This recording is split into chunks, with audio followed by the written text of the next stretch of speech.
crumble! Rise!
Oh, Tumini and Paimon. Fancy that. I didn't expect to run into you two here.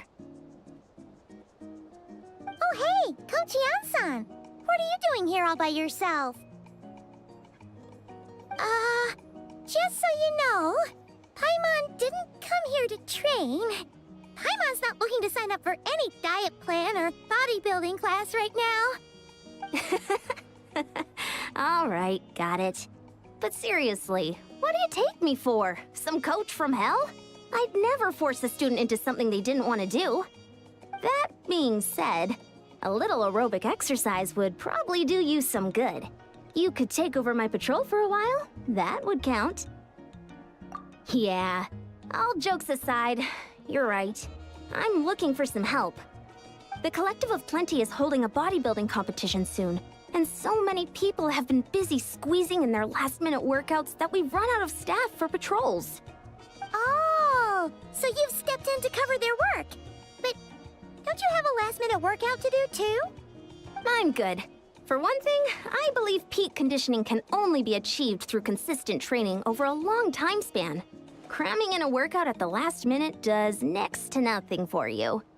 But more pertinently, well, as you can probably imagine, I'm not able to compete in any of the most popular weight classes, and there's no real competition in my own weight class. Yeah, that makes sense.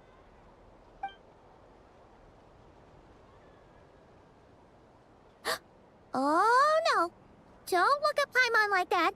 We are not the same weight class, and no way is Paimon competing against you. Traveler, let's just help with the patrol, all right? Otherwise, Yan-san's gonna make Paimon enter a bodybuilding competition. Perfect. I managed to get you on board with just one look. Thank you both. It should be pretty routine. Just keep your eyes peeled and make sure nothing strange is going on in the area. That'll free me up to check the other section. Let's meet back at the settlement when we're both done. Sure thing. Just leave it to us. We're experts at strolling and patrolling, don't you worry.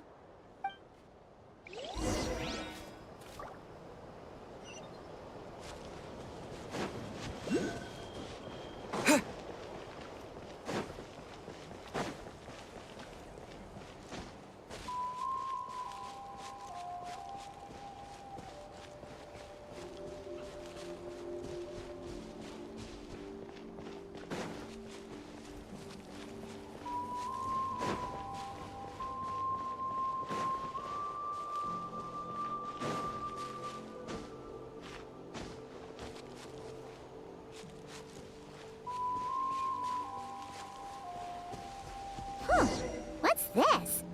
Was there always a cave here? We should go take a look, right?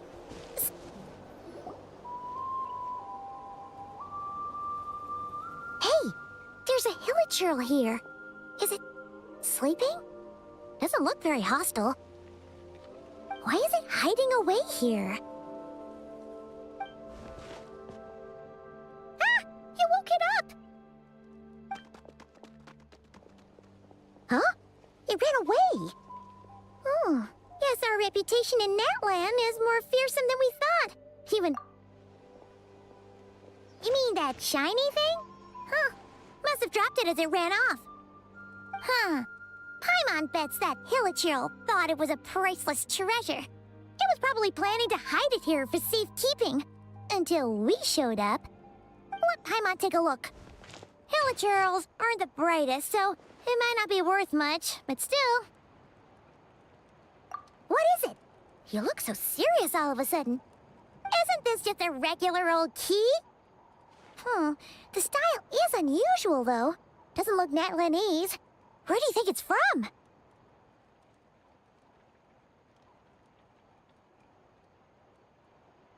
What do you mean? What hibernation chamber? What spaceship? Wait. You mean the spaceship? The one that brought you to Teyvat? So, how did that key show up here? Are you sure you didn't just drop it?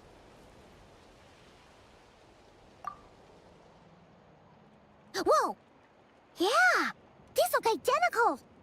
So, if one of them's yours, does that mean the other one is... Knew it! Huh! The keys to a spaceship! Huh! Somehow that really rams home the fact that you really are an actual alien! Wait, no. Descender. But anyway, now we know where it came from. The question is, how did it get here? The simplest explanation is that your sister lost her key somewhere not far from here. Then that hilichurl found it and ducked into the nearest cave to hide it. If that's true, it means your sister was here recently. Yeah. Man, this is so crazy. We only agreed to help with the M.S.A's patrol on a whim. And now we've made this bombshell discovery and found a huge lead on your sister. Should we keep following this trail while it's hot? Or do you think we should check back in with the M.S.A? Ah, there you are. Looks like you went the extra mile today. Thanks for being so diligent. Oh, hey, Ian-san, what's up? Didn't think we'd see you again till we headed back to the settlement. We were actually just about to go meet up with you. We've made a huge discovery today. I came here to let you know that you don't need to keep patrolling anymore. The bodybuilding competition has just been canceled, so the usual squad will be resuming their normal duties. They'll be here to take over shortly. Wait, canceled? Why? What happened? The Abyss Order attacked. Huh?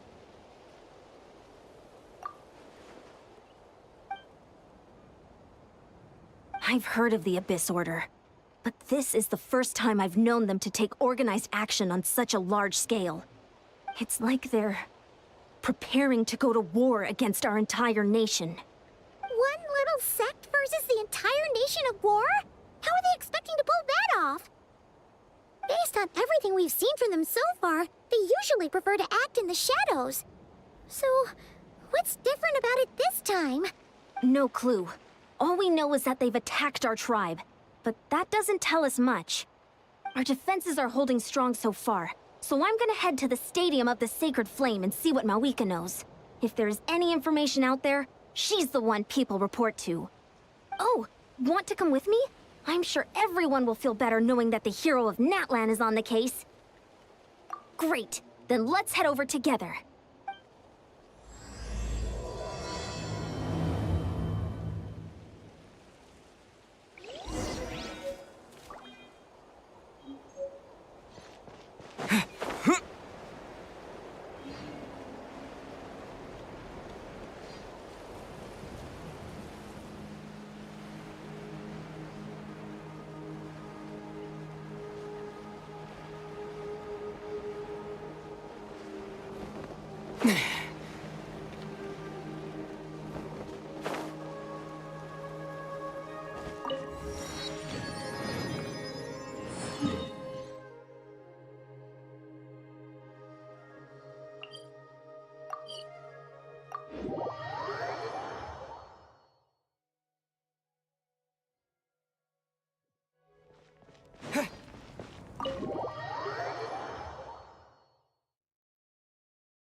Mawika!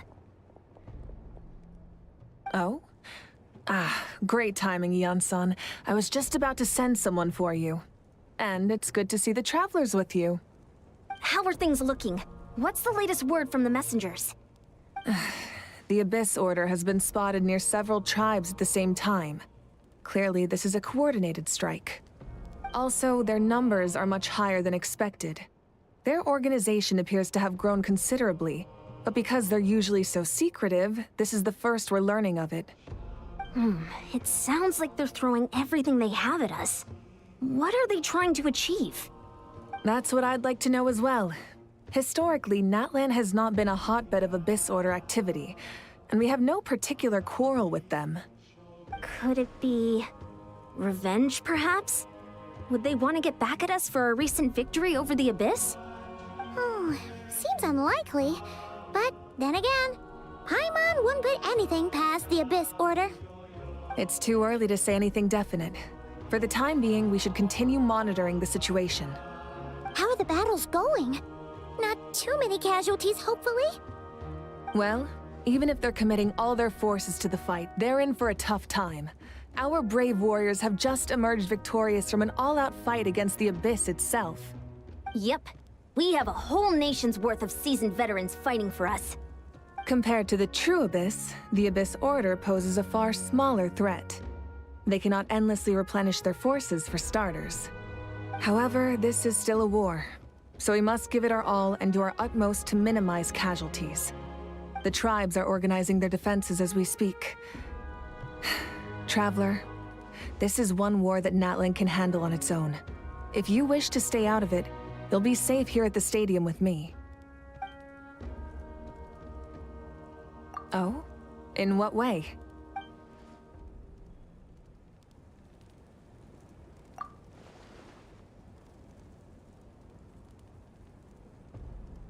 Yep, that's how it is.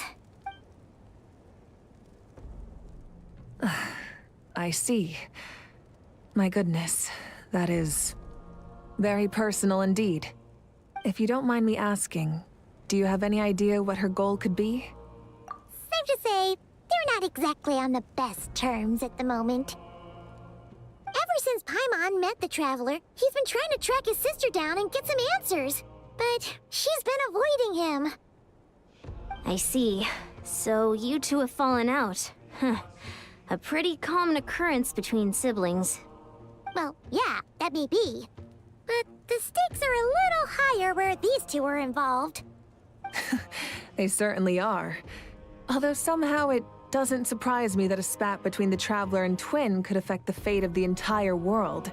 Just so I'm clear, you're still on Natlan's side, and you have no idea what your sibling is after. Is that right? Well, that's a relief. When you first mentioned your sibling, I was worried we were about to be thrust into an impossible position. Our reports say that the Abyss Order has focused most of their efforts against the Masters of the Nightwind. If you don't plan on staying here with me, I'd recommend going there to lend them a hand. I'll join you. Right now, the Collective of Plenty isn't facing a serious threat, so we should support the other tribes. Many thanks, you two. Anything you need, send word to me right away.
Look! It's Eulalie!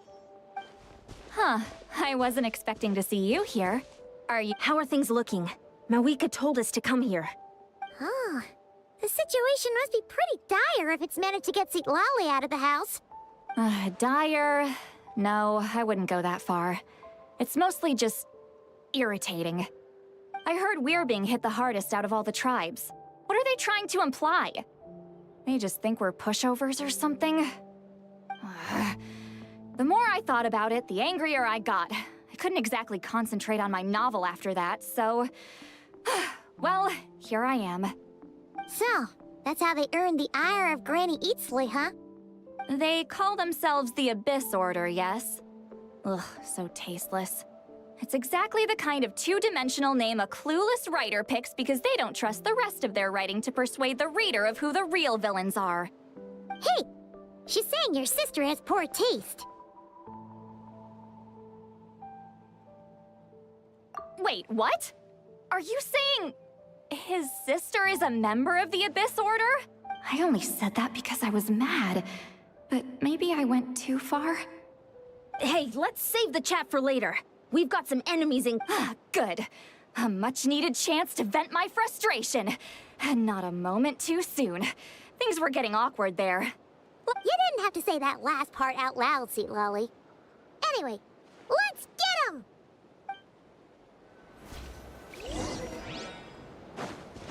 Get to work! Yeah! Sha! Ha! Huh?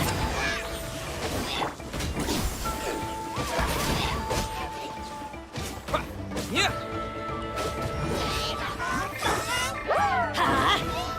I'm going in! It's nothing.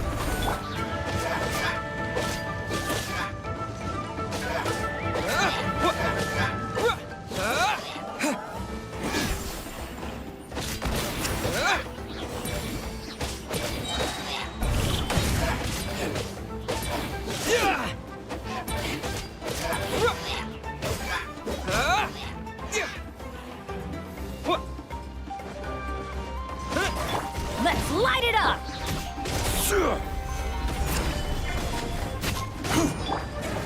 Fulfill our pact!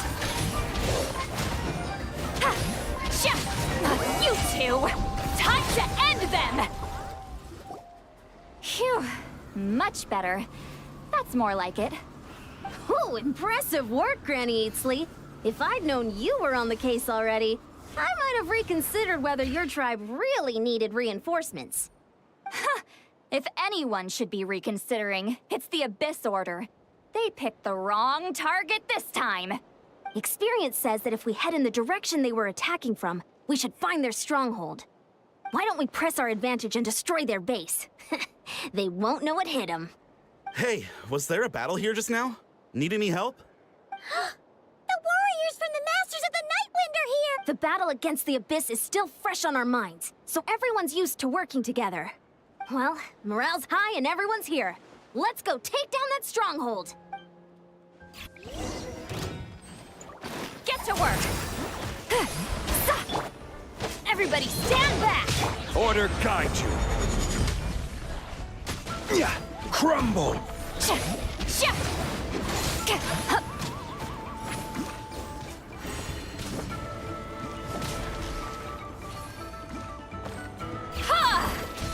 Incoming! Forward! Crush them!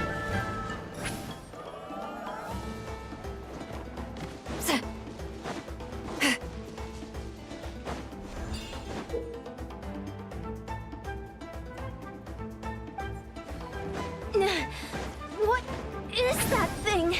It's like it's draining the strength right from my body. Find a way to destroy it!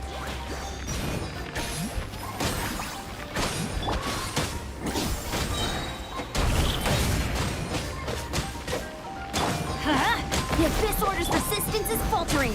Now's our chance!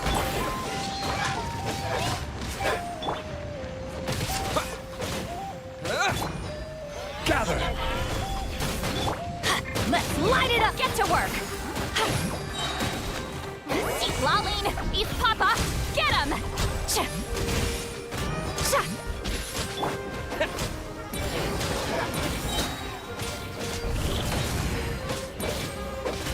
Warriors! Attack! After them!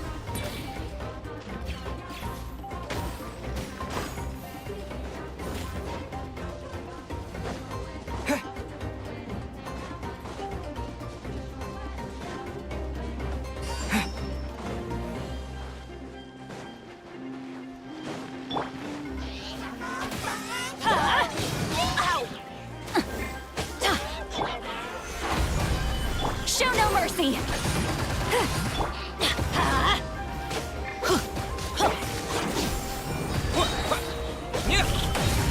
You must be the boss here. Time to show you what happens when you mess with the Masters of the Nightwind! All who resist the Abyss will pay the price! Get to work! You two! Time to end them! Yeah! Yeah!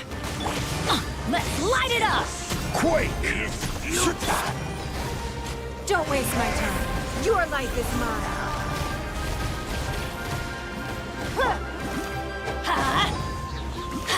Everybody stand back!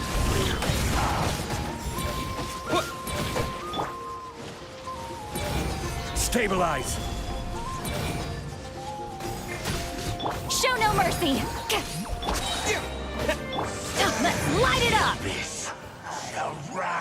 This stronghold is neutralized. Good work, everyone. Huh. The Abyss Order's all bark and no bite. To be honest, this was anticlimactic. I was hoping for a personal apology at the very least. And ideally, a whole speech acknowledging the superior might of the Masters of the Nightwind. Well, whatever. I'll just have to make up for it with some extra wine at the victory feast. With the stronghold cleared, this area should be safe for the time being.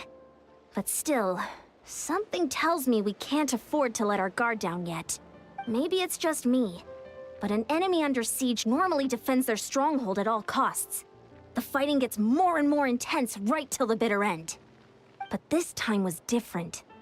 With a few exceptions, most of the enemies here gave up and fled the moment that... well, I don't know, but it seemed like they sensed something. Huh? Not sure I follow. They did a tactical retreat, that's all. It's just a different strategy. I'm not convinced. Don't forget, they're radicals who chose to wage war on an entire nation. They don't do things in half measures. It seems out of character to cut their losses and run like that. So you're saying there's more to this than meets the eye? I'm saying we don't know enough to be sure of anything at this stage. So let's stay alert and keep our defenses at the ready.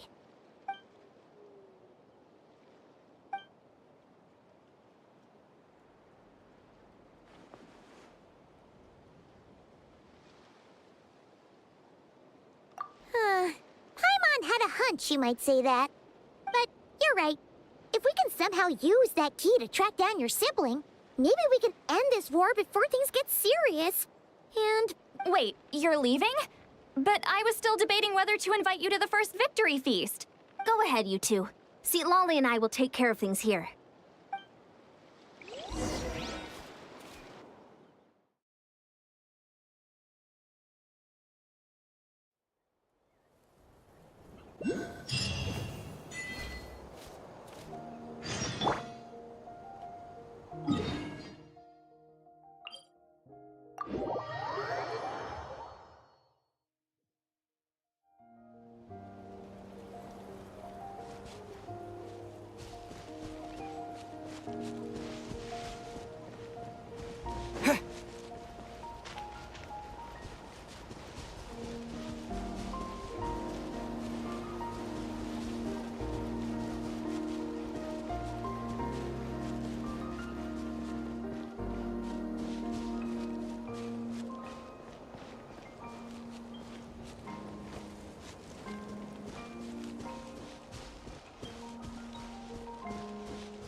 We're back where we started.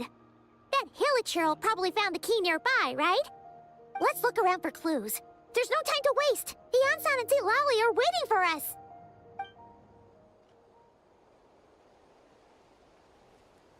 Ugh.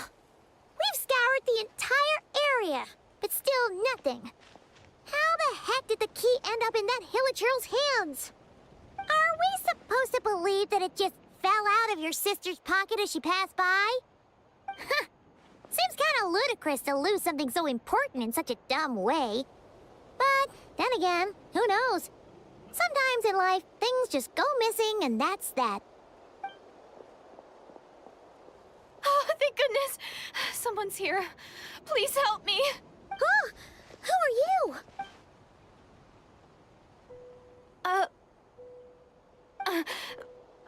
No, now isn't the time. Please, you've got to help me. I'm being chased by monsters and I can't keep running. Can you do something? Yeah, where are they? Paimon doesn't see any monsters behind you. Huh? I'm sorry, I don't... They're almost here. This really isn't the time to be joking around. We're not. We're completely serious. We don't see any monsters. But how? Ugh, there's no time. They're coming. We gotta run. What's wrong with that girl? She must be... Oh no! It looks like something really hit her. Maybe she was right. Quick, let's see if she's okay. What's wrong? Are you hurt? What was that?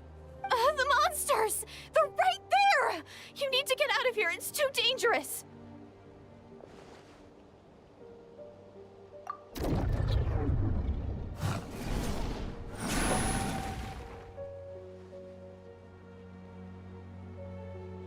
Huh? Oh, now you finally see them. Well, it's about great. Thank you, Savior. Savior?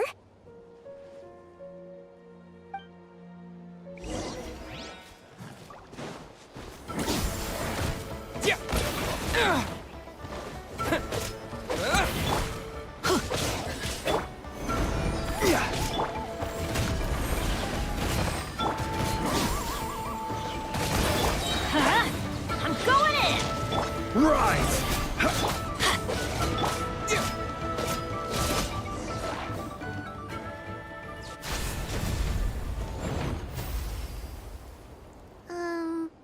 You done? Paimon still can't see anything, so she can't tell. It just looked like you were slicing at thin air. Kind of funny, actually. Oh, really? Sure.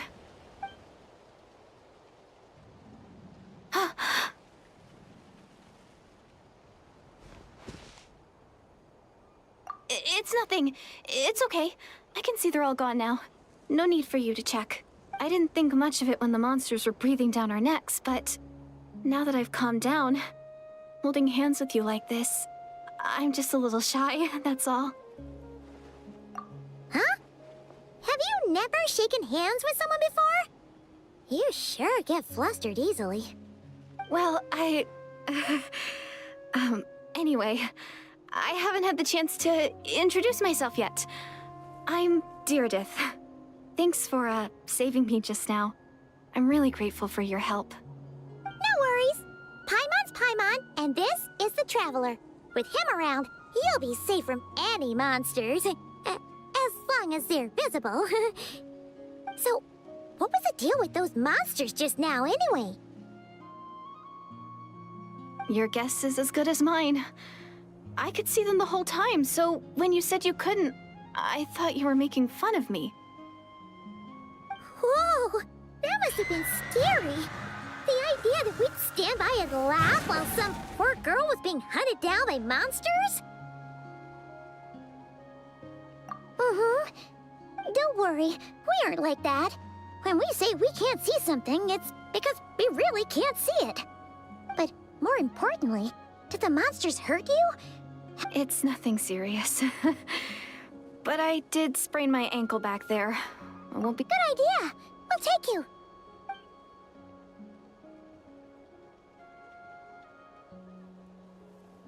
Phew, thank you so much. Despite getting injured, I still feel much safer with you around. I'm gonna stay here until I heal up. Don't want to risk running into any more monsters. Yeah! You already took a big enough risk coming out here all on your own. So, where are you from, Dirimu? A small village, far away from here. I walked for what seemed like forever and lost my way, so... yeah, I have no idea where I am anymore. Maybe all these trials and tribulations are part of the journey. No one said finding the Savior is gonna be easy. Huh. That's the second time you called the Traveler a savior. What's all that about? Oh, sorry. It just slipped out. I was caught off guard. The resemblance is so uncanny. Anyway, let me start from the beginning. There was once a sage who passed through my village. People got the sense that she was truly omniscient. The sage said that doomsday was coming. But as that day approached, a savior would reveal themselves to us. The day of disaster is almost upon us, so my grandmother begged me to leave the village and find the savior before it's too late. Doomsday? I've heard people talk about the savior since I was a kid. Growing up, it really made an impression on me. The description is practically etched into my mind.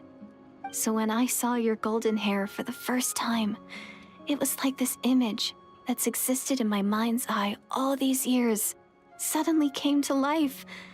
Everything. Oh, so that's why you were lost for words when you first saw him. Well, the Traveler's definitely got what it takes to be a savior. And he's already got a ton of titles, so he won't mind one extra. Actually, I don't think it's him. What? But didn't you say that everything matched? Everything except the gender. The savior was described as a young woman. Oh, for goodness sake. There are gender requirements to be a savior? Really? Oh, of course. If it's not you, then it's gotta be her. Who? Who is it? You have a sister? Well, then that's it! Oh, it's her! It has to be! Oh, thank goodness! Please, can you take me to see her?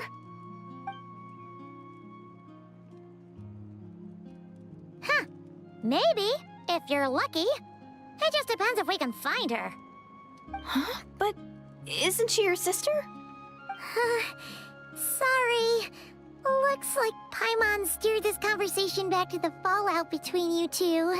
It wasn't on purpose, but that's the reality, so it's hard to avoid. Okay, fair enough. But since you're looking for her anyway, why don't we team up? We might stand a better chance if we work together. Yes, everyone says that the disaster is inevitable. But the Savior will rescue us all from our pain and suffering. I've always dreamed of meeting the Savior. Do you really buy this whole doomsday thing? Seems kind of far-fetched.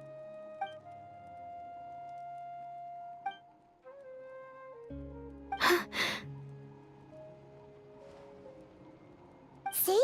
She broke eye contact. Sure sign of a guilty conscience. Time to press her for answers. What's wrong, Deirdis? Something's clearly bothering you. You want to tell us what's going through your mind? Oh, I just... how should I put it? The Traveler looks just like the Savior of my dreams. And it's not every day that the Savior of your dreams swoops in and saves the day in your moment of crisis. So I'm just a little overwhelmed, that's all. 3 seconds of unbroken eye contact is the limit. I don't think my mind and body can handle any more than that. What do you mean, limit? What happens after 3 seconds? I'm sorry. Please forget that I said anything. Let's just leave it there for now. Like I said, I'm going to hide here until I feel well enough to move again. If you manage to find the Savior in the meantime, please come and let me know. Thank you. Are you sure you'll be okay here on your own? Do you have enough to eat? I'll be fine. I might not be much of a fighter, but I know how to stay hidden. And if I get hungry, I'm sure I'll find something around here. All right then. Well, take care. Being on your own isn't easy. What a mysterious girl. We should definitely keep an eye on her. But hey, at least she seems to like you. And it sounds like she's gonna help look for your sister when she's healed. Anyway, this is probably all the progress we're gonna make for now. Let's head back to the Masters of the Night Wind and see if they need our help.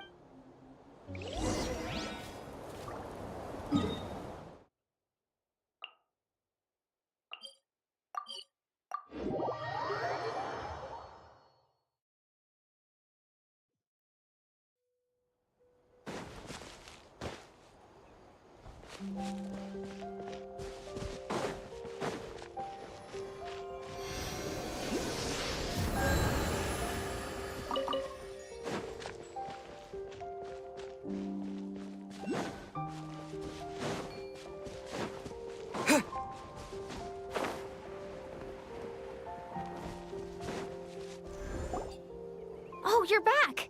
How did it go? Find anything? Nothing substantial, unfortunately. But we had the weirdest experience. So I take it that the war's still on? That's okay. I just wasn't sure, because things seemed to be at a standstill while you were gone. The Abyss Order hasn't attacked us, and since we don't know what they're planning, we haven't made a move either. In a word, it's a stalemate. The guards have been keeping watch around the clock, but for everyone else, you wouldn't even know we're at war. Huh. Really makes you wonder what the Abyss Order's thinking. I was wondering, Traveler, if you have the time, could you go and pay a visit to the guards? They've been working a pretty demanding schedule. I was gonna go see them myself, but I'm sure they'd appreciate a visit from the greatest hero of our time. Oh, but you're a great hero too, Yan-san. Great. Thanks, you two. Oh, check it out! The graffiti on the wall is glowing! Masters of the Night Wind. And by the looks of it, Masters of Nightlife, too. Don't worry, I'm sure they'll show up soon.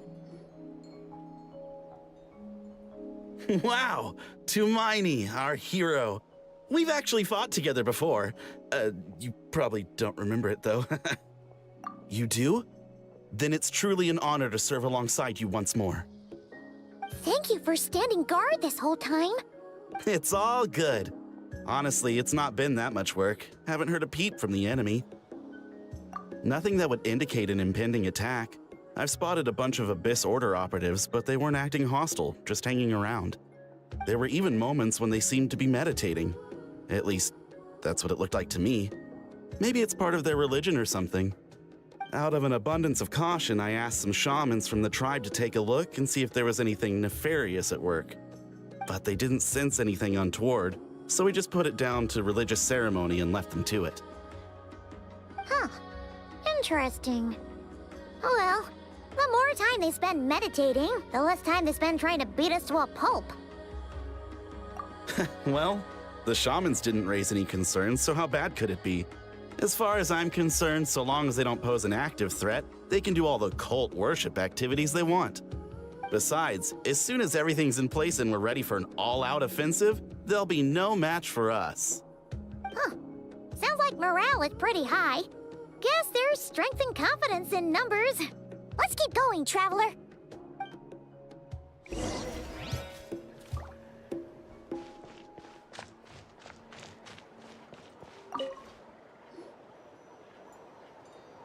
Huh? Is that Tumaini? What brings you here? Is this, like, a meet and greet? I wasn't... Hey, come on! You'd march to war without so much as blinking. What's so scary about a chat with a Traveler, huh? It's not the same thing at all. There are plenty of chances to go to war. But a one-on-one chat with our great hero? That could be a once-in-a-lifetime opportunity. How can I not be nervous? What if I say something wrong? Or if my posture's bad? Or if I accidentally make a weird expression with my face? One bad impression can stick for life. No one's here to judge you on your posture or your facial expressions. Relax! All right, then. I'm sorry, great hero, but I have a small favor to ask. Let Paimon guess. An autograph, right? May I challenge you to a fight? What? How can you be so audacious and so sheepish at the same time? Huh. Paimon's starting to think your nervousness is all just an act. No, of course not. I just figured that if I don't ask now, I'll regret it for the rest of my life. But I am still on patrol, so please, great Paimon, if you wouldn't mind taking over for me for just a few minutes? Ugh, again with the sheepish audacity. Just pick one or the other, will you? Woohoo!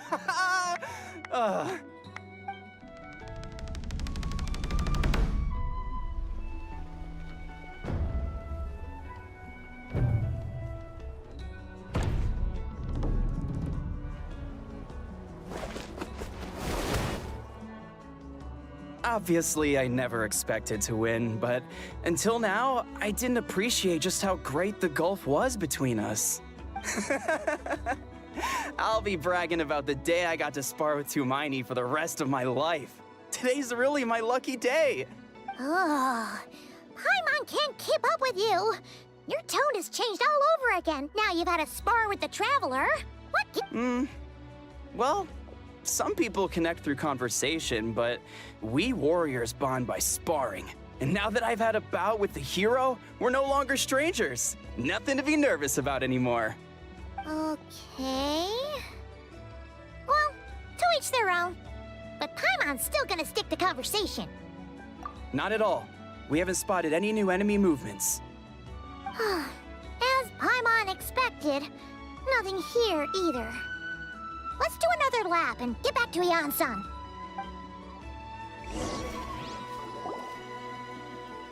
You're back. So, did the guards find anything? Nothing much, no. Someone mentioned that the Abyss Order has been doing some kind of meditation or prayer, but apparently it seemed harmless. Paimon wants to lodge a complaint about one of the guards, though. His name's Kentalo. Traveler? You're back already? And no one thought to wake me up, huh? In fairness, you look pretty hungover. Can't imagine anyone wanting to wake you up in that state. I'll have you know I'm perfectly sober when I'm hungover. Okay. I'll admit that sounds strange at face value, but regardless, what I meant to say is, I heard something about the Abyss Order engaging in meditation. Yeah, that's right. Does that mean anything to you, St. Lolly? I sensed something strange in my dream. It was vague, but it seemed as if some noise had found its way into Natlan's ley lines. Oh, what does that mean? Hard to say. I don't think it had any tangible effect on the Night Kingdom or on our ley lines, but still. It's like a signal that exists on a different dimension of reality. It might not interfere with ours or pose any detectable risk, but I just get the sense that something strange is going on. Oh. So even someone as familiar with the ley lines as you can't tell what's going on. No wonder the shamans that Satura called to the front lines couldn't sense anything. Ian-san, I think we should go talk to the chiefs. There's no point dragging this out. We need to take the initiative and drive the Abyss Order out of Natlan for good. If that's the Council of Granny Eatsley, I'm sure the chiefs will agree. But it will still take us some time to gather the required force in war. Adequate planning and preparation is the key to victory. Sure, but the finer details aren't my concern. Anyway, I'll leave you to it. Just remember to come find me when you're ready to talk to the chiefs. Oh? Sure, what is it? Huh, you mean only select individuals can see them? Now that's a strange one. I guess they could be manifestations of a disturbed psyche? Or extreme negativity embodied in physical form? It could also be a simple case of dead monsters whose souls got stuck here somehow. Well, I say simple. Things quickly get confusing when you start looking into monster souls. For starters, trying to figure out which classification system to use is a real pain in the... All right, we get it. Granny Eatsley's learning and wisdom knows no bounds. But could we just get the short answer? Hey, I was just thinking out loud. You really think I was just trying to flaunt my knowledge? Anyway, the short answer is... there are many potential explanations for the kind of phenomenon you describe. That said, it's not something I've ever encountered in all my years. Whew, wow. Okay. Well, if Granny Eatsley's never seen it, it might as well not exist, right? Hey, I'm not that old! Care to elaborate on what happened? This all sounds rather mysterious. Really? You had to hold her hand to see the monsters? Sounds a little contrived. Huh? That's the part that bothers you? Maybe the point is more that it requires direct physical contact, whether that be hand-holding or otherwise. But that's neither here nor there. What bothers me is, it sounds like she's convinced that your sibling, the leader of the Abyss Order, is a savior. That really makes me question whose side this girl is on, and whether what she told you about her background is actually the truth. Sorry if that comes across as paranoid. It's just hard not to be suspicious of everything when we're in the middle of a war. Actually, Paimon feels like you make a fair point. Whoever this girl is, she sounds like bad news. Okay, well, you're clearly just jumping to conclusions. It's hard to know what to make of it. A young lady all by herself, lost in the middle of nowhere, sees monsters that no one else can, calls the leader of the Abyss Order her savior. At the very least, we should remain vigilant. Keep a close watch on her. Sounds sensible. On that note, we probably shouldn't have left her by herself in that cave. Traveler, we still need some time to muster our forces. Maybe you could check on her if you're not busy. Just be careful. It's settled then. Let's go check on her.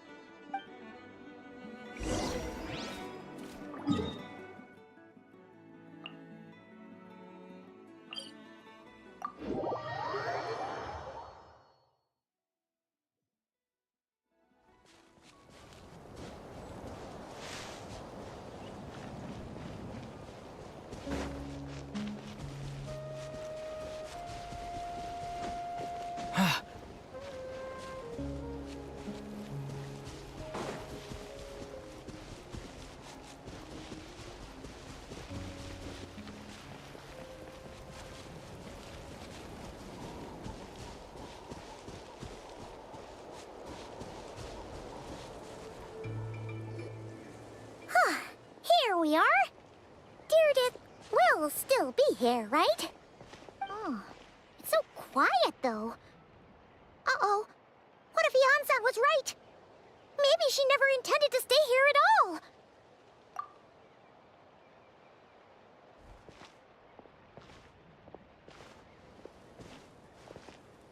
Traveler, watch out!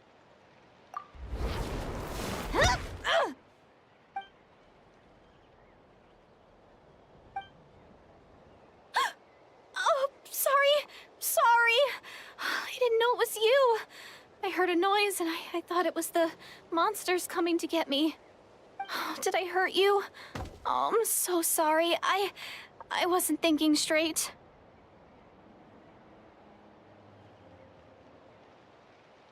Phew. That was scary. Paimon thought we'd walked into a trap. Maybe we shouldn't have sneaked in without announcing it. Then you would have known we weren't monsters.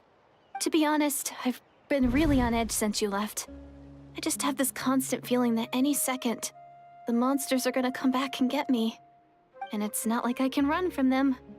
There's also no way to cook here. It's good you got back when you did. Another hour and a half and you probably would have found me starved to death. Oh, that's weirdly precise. Though, it does explain why your attack on the Traveler was so weak. Wait, if you really thought you were gonna starve or get killed by monsters, why'd you promise that you'd be okay here on your own? I just didn't want to lose face in front of my hero. He already saved my life once. That's more than enough. I just don't want to come across as a constant burden. Huh. For someone on the brink of starvation, you're pretty preoccupied with your image. What's the real reason? What? That is the real reason. I'm kind of bearing my soul here, you know? Anyway, so, could you make me some food now? Oh, Paimon's getting hungry now, too. Go on, then. You can join us for dinner.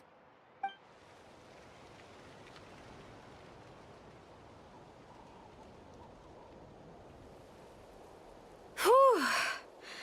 I am so full. Thanks for saving me, again.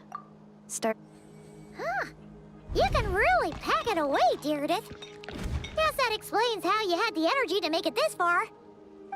I tried so hard to hold back, but it looks like I still came across like a total glutton. Paimon didn't even realize how late it is. Hey, the night sky here is really pretty. Yeah, and it's all thanks to you both that I'm able to relax and enjoy it. I was cooped up in that cave the whole time you were gone. Now, I'm finally out. The air seems fresher, and the stars more beautiful than ever before. You weren't in there that long. When I was young, I used to lie on the roof of my house, gazing up at the stars. And often, my mind would drift to this question. Is this starry sky actually real?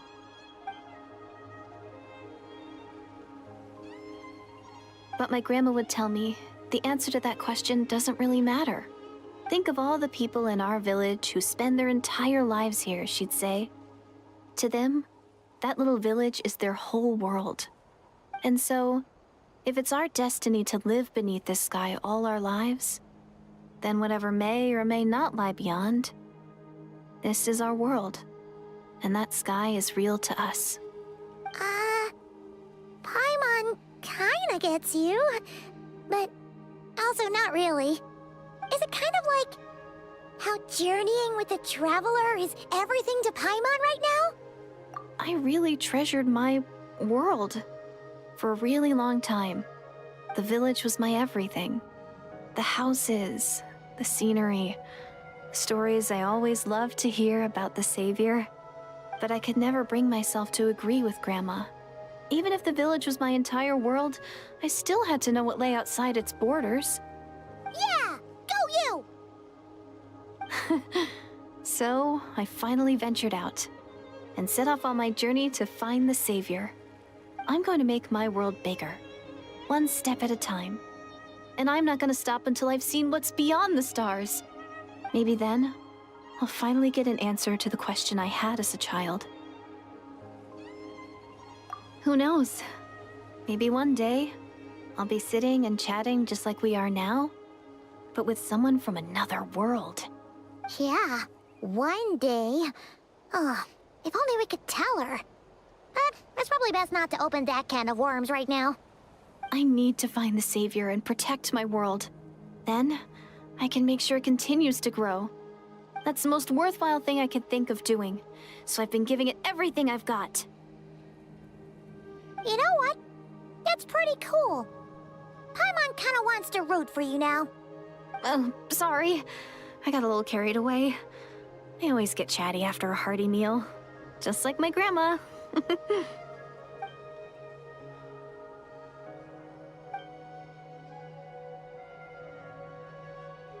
Hold on. Shh. It's them. The monsters are back. Where? Oh, still invisible, huh?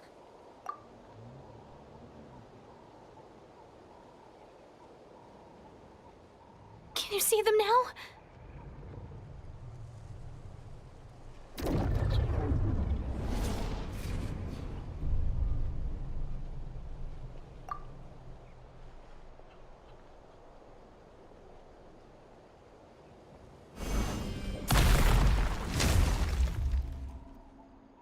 Oh, Paimon still can't see anything. But please, be careful.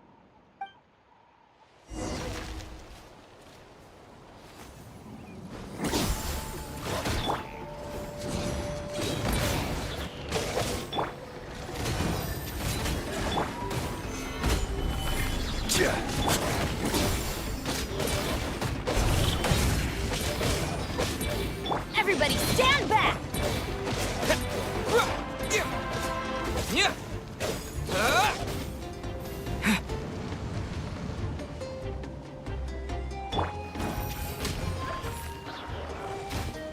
It's nothing. Solidify!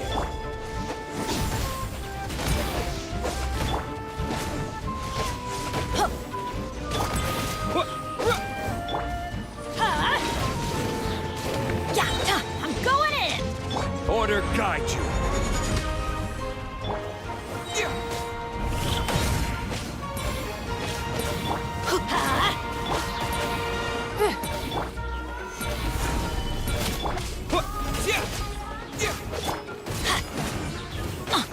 Everybody stand!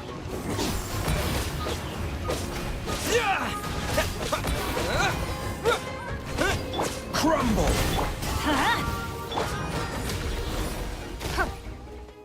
Huh? Wow, that was fast. Did you get all of them? Oh, Paimon's slowly but surely getting used to the sight of you fighting thin air. You doing all right, Deirdith? Deirdith?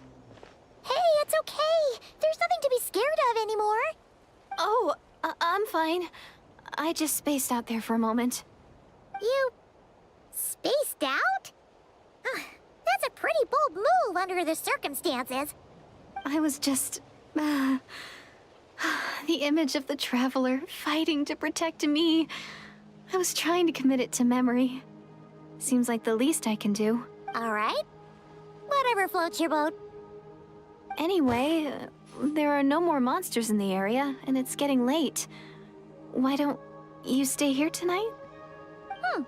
Sounds reasonable to Paimon. What do you think, Traveler?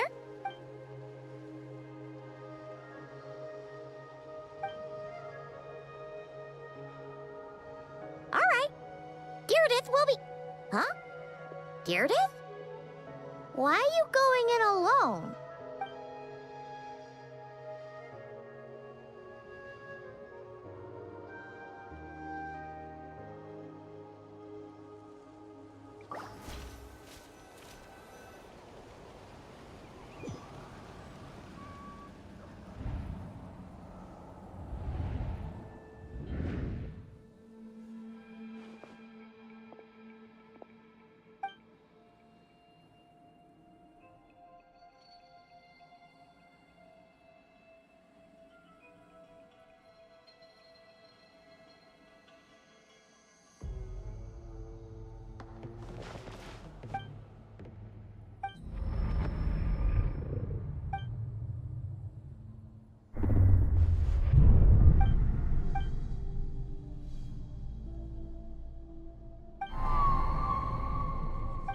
Doomsday. A fitting name indeed. A blood-red sky. Wild beasts that slaughter all in sight. Endless pain. A terrible curse that cannot be reversed. And the birth of a savior.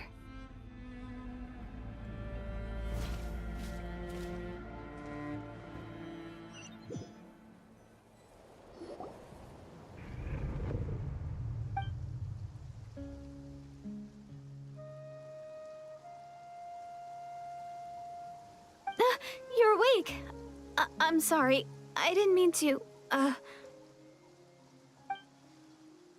You just look quite distressed, like you were having a nightmare. I thought if I took your hand into mine, you might find it soothing. At least, that's what my family always did when I had nightmares. But it didn't seem to work on you. In fact, I think I made it even worse. I'm so sorry. Oh, is that right? You better not be trying to pull a fast one on the Traveler. What? Don't be so... I have more self-control than that. Self-control? What does that have to do with it?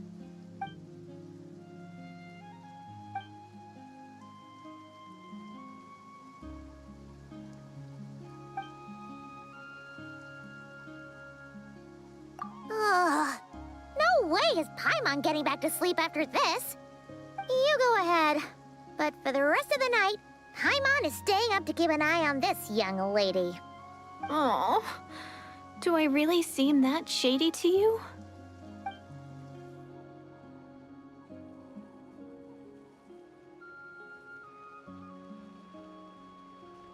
Well, Deirdith, there should be enough food for 3 days. Make sure you eat the perishable stuff first, so nothing goes to waste. You can't tell which stuff is perishable, right? Yeah, I can tell from the ingredients. Thank you so much for making all of this for me. 3 days will definitely be enough time for my ankle to heal. Then I'll continue on my journey to find the Savior. All right, then we'll be off. Bye for now, Deirdith. See you? Wait! But if this is goodbye, how am I supposed to find you again? Oh, I mean, what if I find your sibling? How am I supposed to let you know? Ah, that's a good point. We share the same goal, but we're constantly on the road, so we've got no fixed address. How about this? When the time comes, you can just write a letter to Membuka. She'll be able to find us for sure. Membuka? Who's Membuka?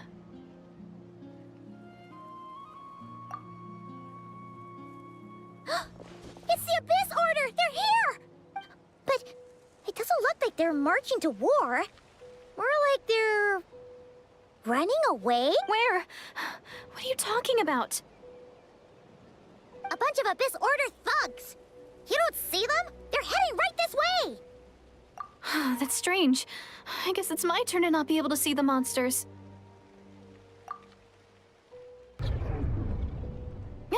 You're right. I see them now. You weren't joking after all. What a weird situation. What is making these monsters invisible? Is it Deirdre? Or the monsters themselves? Or is it us? Well, might as well mow these ones down, just so they can't pose a threat to the tribes.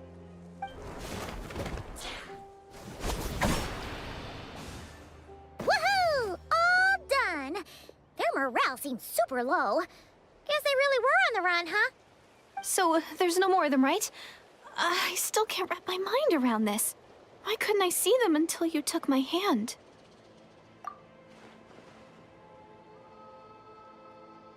So, any ideas on why those monsters might have been running away?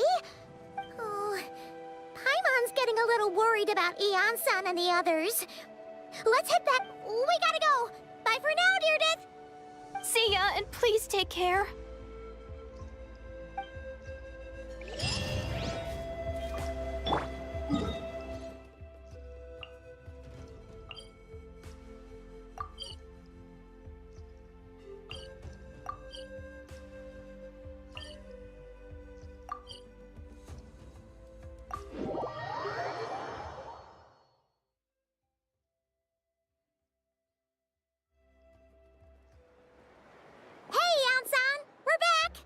We ran into quite a big group from the Abyss Order just now. Has something happened at the front? The front line has collapsed. Huh? But how? No, relax. Their front line has collapsed, not our... Feels like you could have phrased that more clearly at the start. But this is good news, right?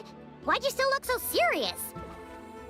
No, we're still mustering troops. Nowhere near ready to go on the offensive. So at first, I was also confused about what exactly happened out there. But just now, I got the full story from a guard who was on the scene. He watched the enemy lines crumble in real time. What did he see? One person. Just a single individual. They stormed the enemy lines and attacked with a vengeance, cutting them down like paper dolls. They wielded an unknown power and fought with a sword style that no one recognized.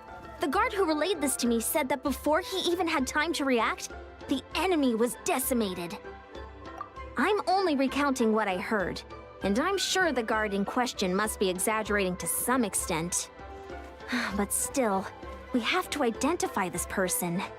And assuming they're a neutral party, we'll need to figure out how to engage with them. Clearly they're a force to be reckoned with, so we don't want to come across as too weak or too hostile. It's quite a diplomatic conundrum. You don't need to sweat it, Eon-san. From your description, we're already pretty confident that we know this person. Honestly, with the Abyss Order acting out so publicly, it's about time he showed up.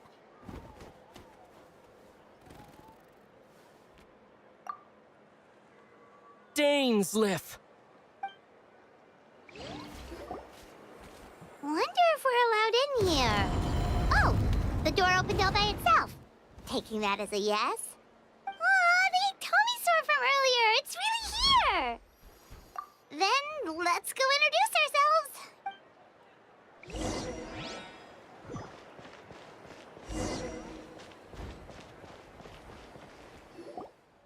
Hello there,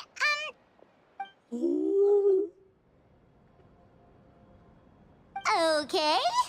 Probably doesn't understand what we're saying. Doesn't look like any cogs are turning in there. Whoops, sorry. No offense intended. You there! You dare disrespect our elder?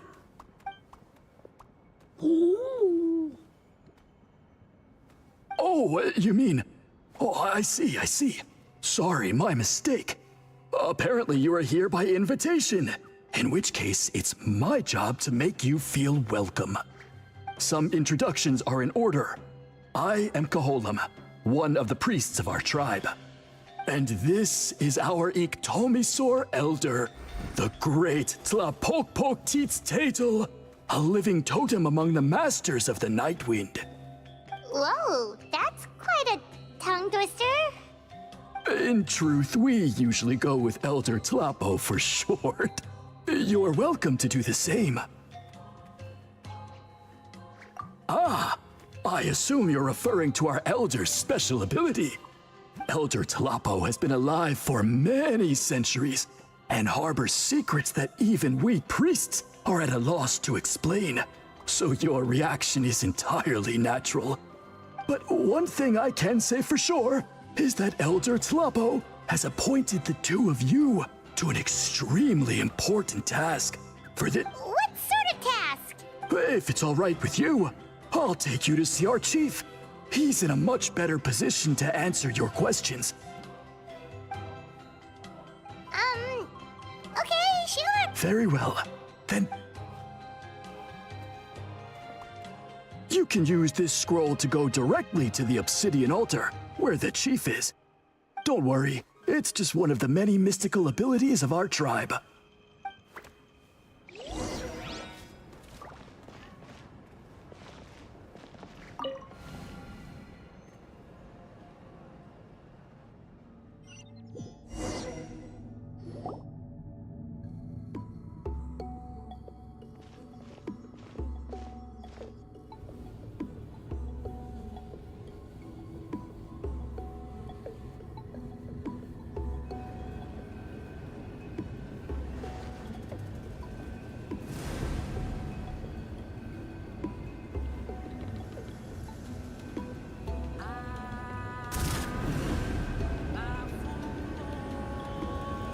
Whoa, what was that just now? One of the routine duties of a priest. We attempt to contact the spirits of our ancestors to seek epiphanies and revelations. The chief is just over there. Please wait here while I have a word with him. I'll just be a moment. Well, the Masters of the Night Wind are definitely living up to their reputation as the mysterious ones.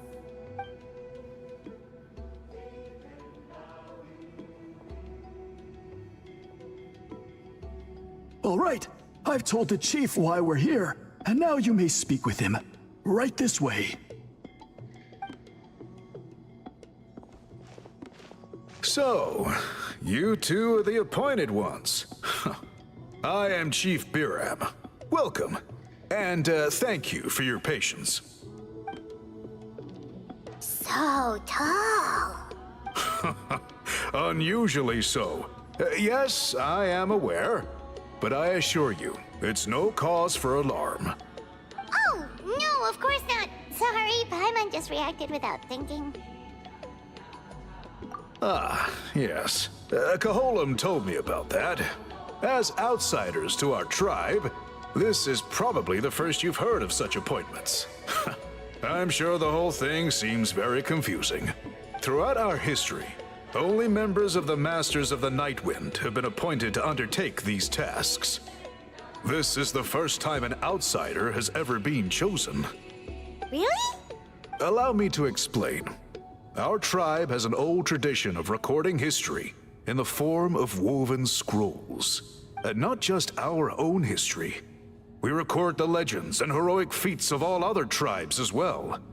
It is a tradition we have observed for many centuries. We treat it as a solemn duty. However, when a major event occurs that affects all of Natlan, we record it on a different kind of scroll, used for this exact purpose. And these scrolls can only be woven by someone of the Iktomisor Elder's choosing. When the Iktomisor Elder senses a major change in the ley lines, it will issue a formal declaration to appoint a creator for this scroll. Whoa, so you mean... Elder Tlapo sensed a ley line change quite some time ago, but had not yet designated the scroll weavers until you arrived. Okay, but just so you're aware, we don't know the first thing about weaving scrolls. As a matter of fact, that does not surprise me at all. How come? In the 200 years that Elder Tlapo has held this position, none of the appointed ones have ever been experienced scroll weavers. Does that mean 200 years of major historical events have gone unrecorded? No. They all submitted scrolls in time, yet each of them claimed it was not their own work, but a gift from the spirits. Man, this tribe gets more mysterious by the second. Yes, well, that is the part that troubles me. The notion that we have to rely on esoteric things like gifts from the spirits to record historical events of such great importance. It is unsettling. Huh. That's pretty surprising to hear, coming from the chief of this tribe. I can imagine. You probably see the Masters of the Night Wind as a people shrouded in mystery, who pride ourselves on our arcane practices. But I am something of an exception. I may be the chief, but when it comes to our traditions, I'm in fact a proponent of change and reform. I have dedicated my energies to deciphering the many mysteries of our tribe. In doing so, I hope to establish clearer rules that will help sustain our traditions in the future. Wow, that sounds great! So have you figured out the mystery of the gift from the spirits? Sadly not. It is something I've been investigating for a long time, but I have yet to uncover what this gift truly refers to.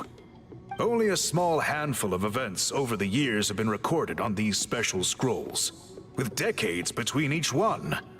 And by the time the next scroll weaver is appointed, my time as chief will be long gone. I will not be in a position to investigate as thoroughly. So... While I haven't gotten to the bottom of the matter, I have made some progress. But the only way I can develop my theories further is with the cooperation of the appointed ones. Precisely. It's nothing to be worried about. Simply a means of validating my current hypothesis. It shouldn't take you long, nor will it put you in any danger. I can explain everything in detail when we get to the site of the test. But first, please wait a moment while I change out of the soul-shielding cloak. This garb is one of our important cultural relics, handed down by generations of chiefs. It is only to be worn when conducting certain ceremonies. Oh! Please, follow me.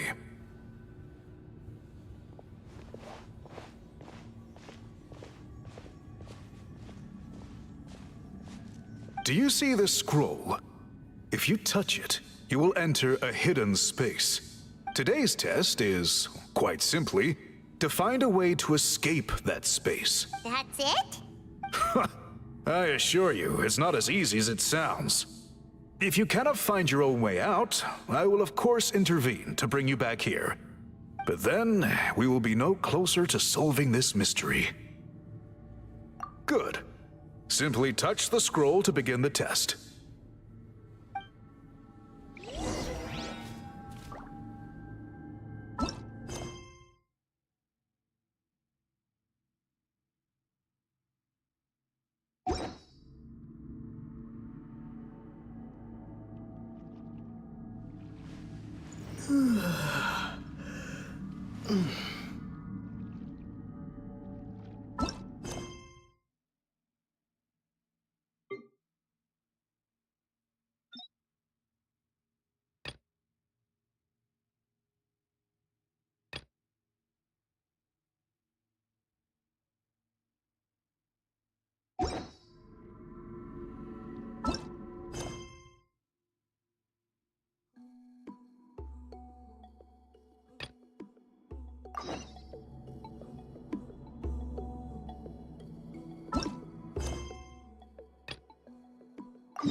It's been a while, Dane. And yeah, after we heard what went down, we figured you'd shown up.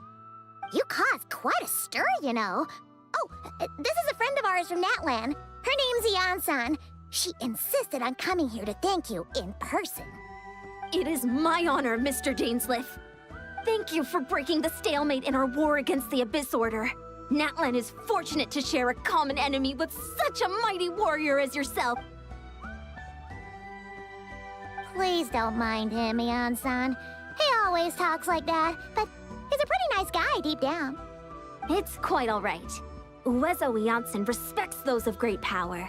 It's quite clear that he meant no offense, and I am still delighted to make his acquaintance. Anyway, since you're old friends, I'll leave you to catch up for now. Take your time. Sure thing. You probably have plenty of other stuff to do anyway, right? Since this war isn't exactly over. See you later, Ian-san!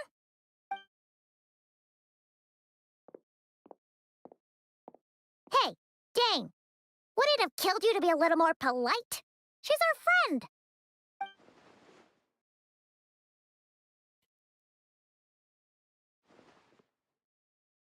Ugh, so stubborn. But whatever. So anyway, Dane, do you have any new info about the Abyss Order for us?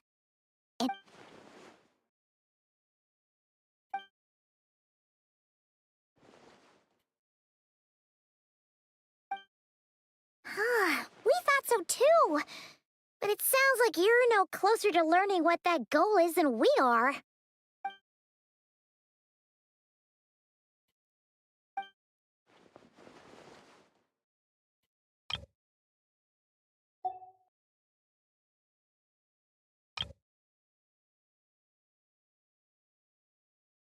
Coming in! Paimon, coming in! Is stuff okay? Can you hear Paimon?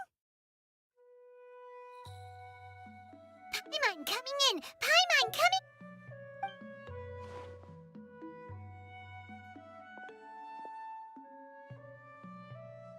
What do you think we should do?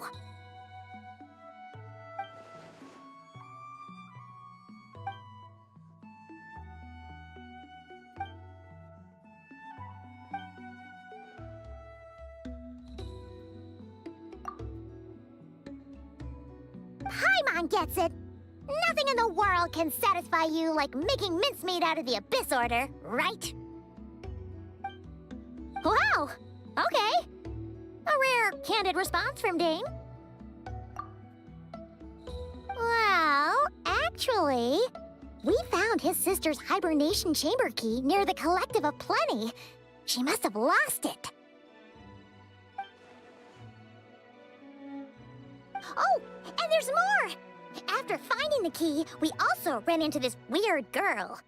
She kept seeing monsters that we couldn't see, and then, this other time, we saw a load of monsters, but she couldn't. She also said she was on a journey to find the Savior. Her description of this Savior matched the Traveler pretty closely, so we figured it's probably his sister. Yeah, that's right.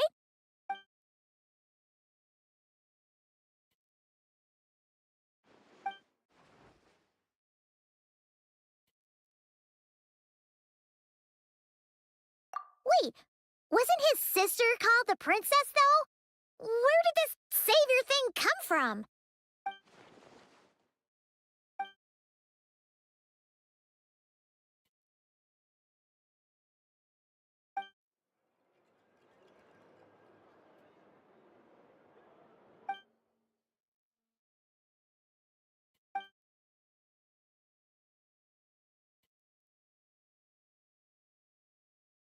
Oh, sounds like the people of Conria really believed in her.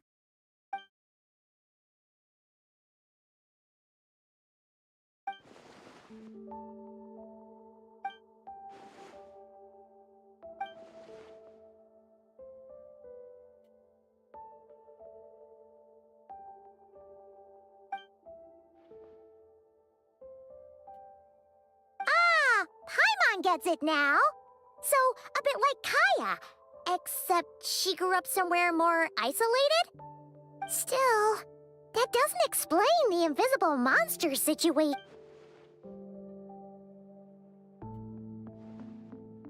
Sure. Also, why don't you stay with us at the Masters of the Night Wind for tonight? You must be tired after all that fighting today.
Whoa, we really did get teleported.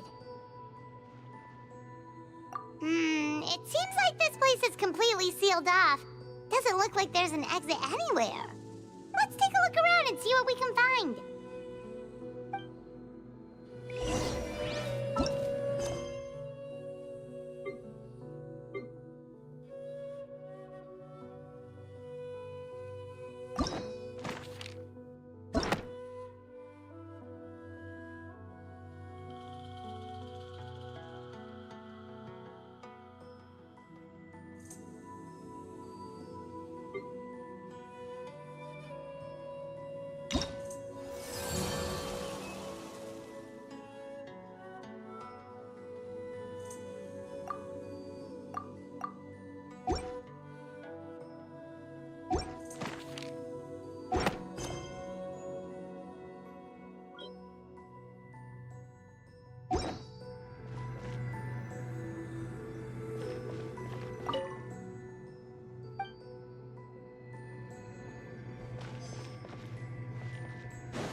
There are so many woven scrolls here. Paimon remembers seeing some of them before in other tribes. They seem to record historical events. This one really stands out from the rest. For starters, it's the biggest of them all. Wonder what... Yeah, you're right. Over there, something just flashed. Traveler, did you catch that? Oh, right. Paimon's with you.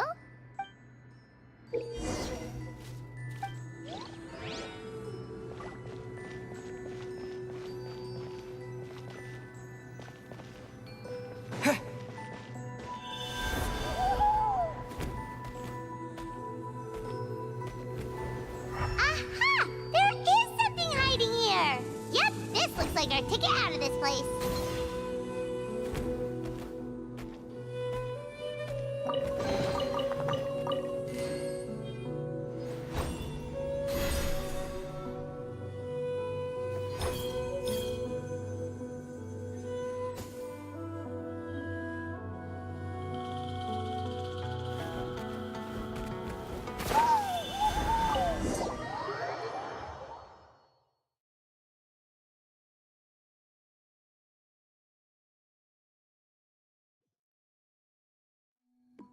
Whew! We finally made it out!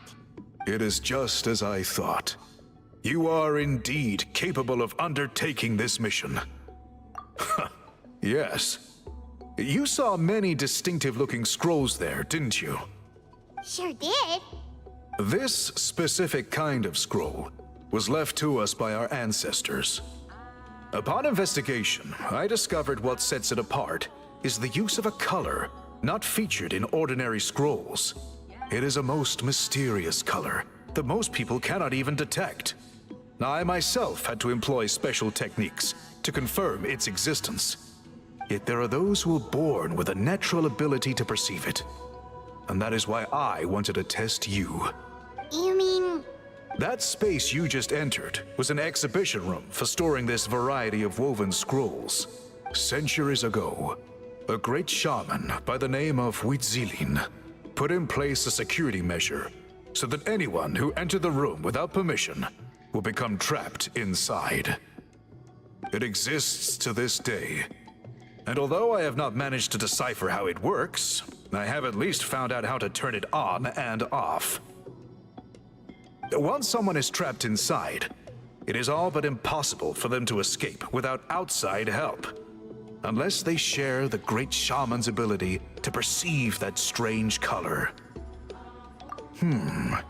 Clearly you must have this ability, which leads me to believe that our Iktomisor Elder can sense this ability in people, and that it appoints a scroll weaver on this basis. Another secret power? Traveler, you are full of mysteries. Still, having this ability doesn't change the fact that neither of us know where to start with weaving a scroll. Don't worry about that. The method for weaving this kind of scroll appears to be largely the same as for an ordinary scroll. If my suspicions are correct, this dye is the key to weaving the scroll, and your special ability is the key to obtaining it. The dyeing process is also a little different from the norm, but I don't anticipate any major issues there. As long as you two can source the dye itself, I can assist with the application. Cool! We'll follow your lead! Great! Then please use your abilities to source the necessary ingredients. And in the meantime, I will have someone prepare some fabric for test dyeing.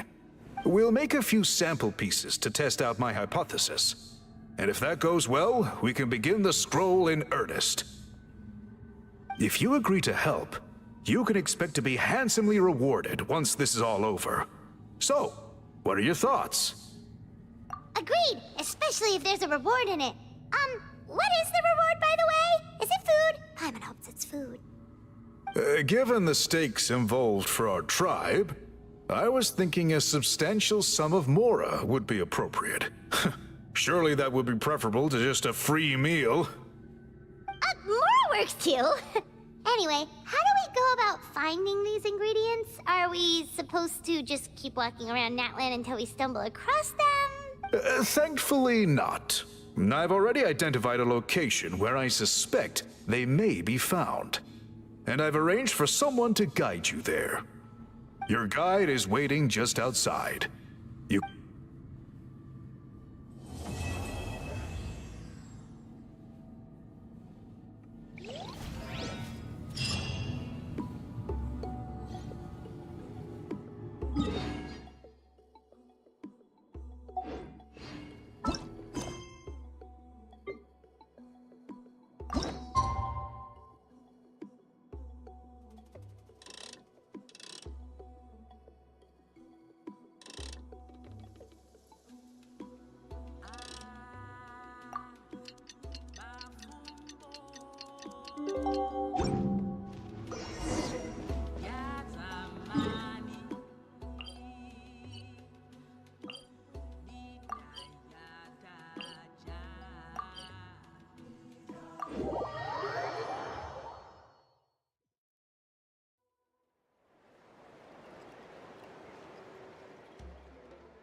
Is that Dane and Neon-san discussing strategy together?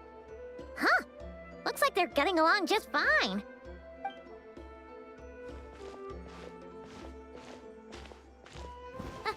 Morning! What are you guys talking about? you're here. I have some good news to share with you. We just got word from the Scions of the Canopy. Their intelligence has reported that they've discovered the Abyss Order's headquarters in Natlan. After their front lines dissolved, the bulk of their forces fell back to that area. It's also where their central command is located. The location? The Cinder City. Cinder City, huh? That tracks. Seems like their kind of place. Hey, this is great! This could be our chance to crush the Abyss Order once and for all! And with any luck, maybe we'll find your sister there too. Yep, our army is almost ready, and we've sent a message to Malwika to let her know the plan. We can't really launch an operation this big without the okay from the Archon.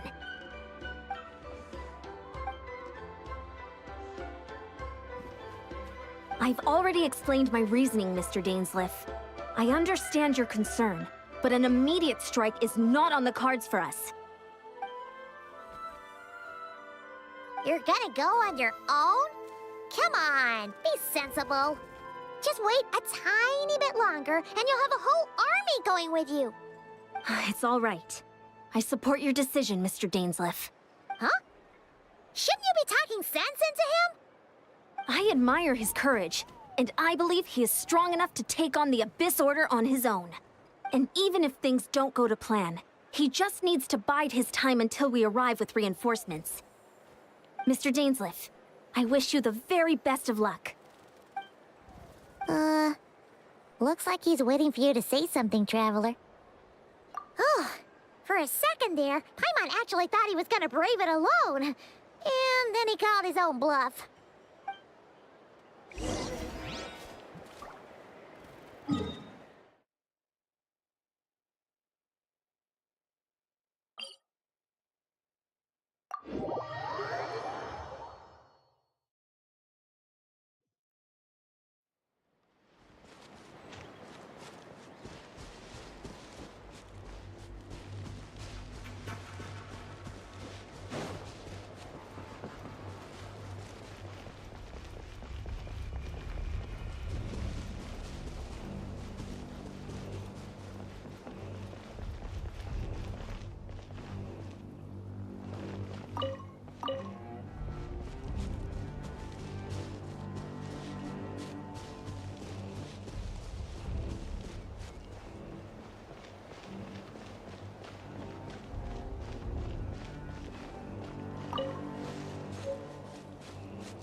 Is this an answer from this world?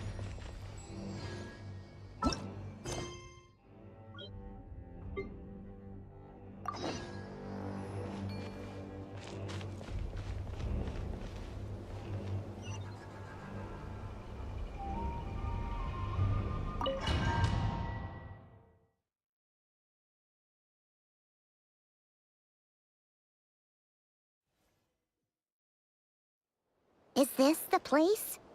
The Abyss Order's hideout in Natlan?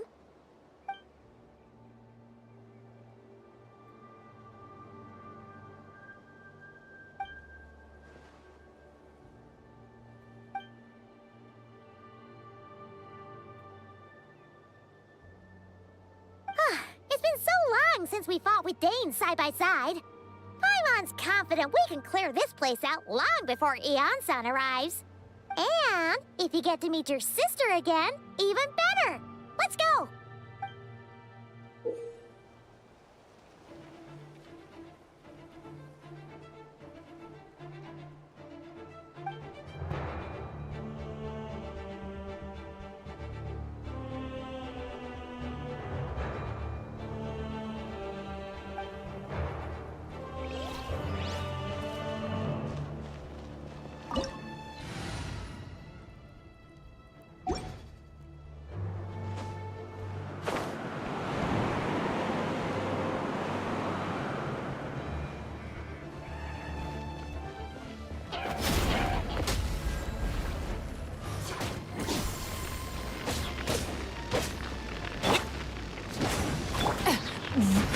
Give up.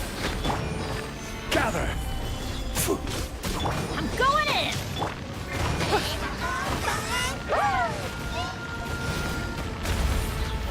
Yeah. Yeah.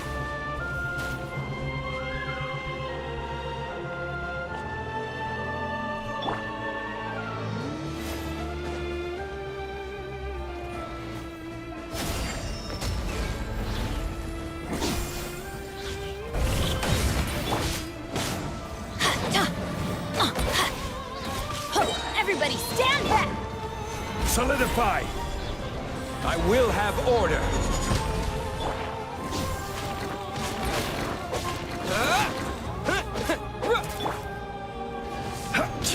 Don't waste my time. Yeah. Yeah.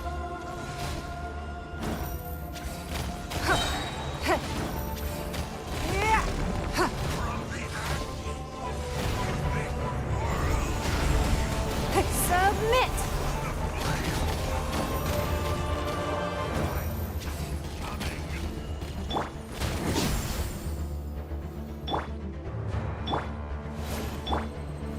Gather!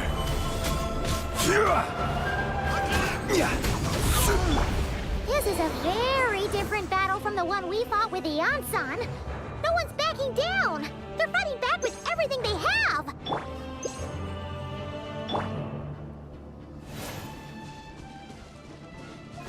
Behold, the abyss has come. Peace be with you. Teamwork is dreamwork! Stabilize! Give up!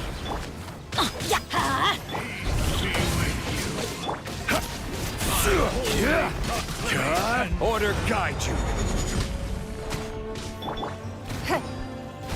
Don't waste my time. The power of revelation. Let's light it up!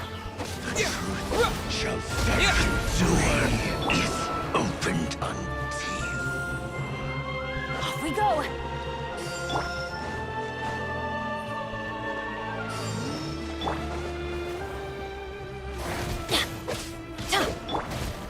Solidify!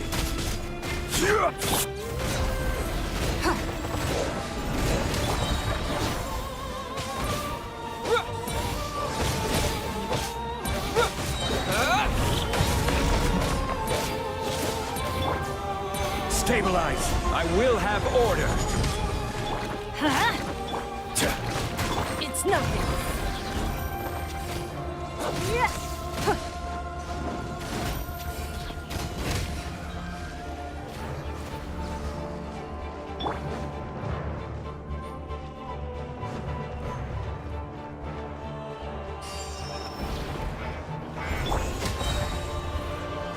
Gather!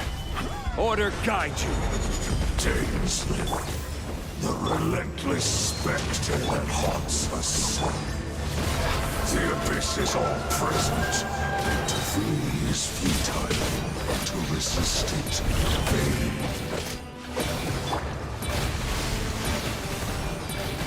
Don't waste my time. Teamwork is dreamwork! Solidify! This is order. The world Get out of here! will burn.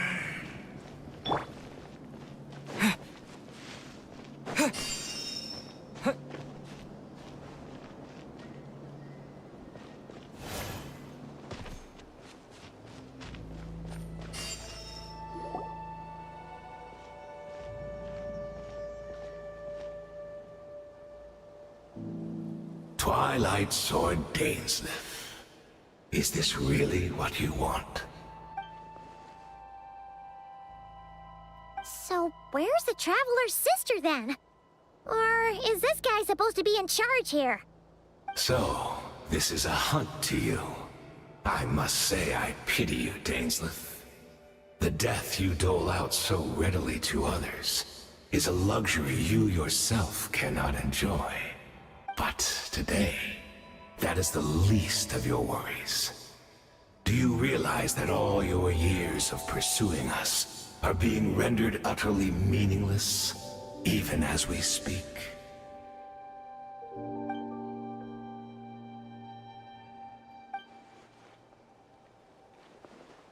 Then allow me to be frank. As far as we are concerned, our princess has already won by other means. And I do not merely mean this battle. No. Her Highness has achieved something far greater. For today, the Abyss Order's greatest wish has finally been fulfilled. Our Highness quietly infiltrated the Night Kingdom to exploit that realm's past experience with ley line reconstruction. And then used the Loom of Fate to reweave the ley lines of Khaenri'ah. What?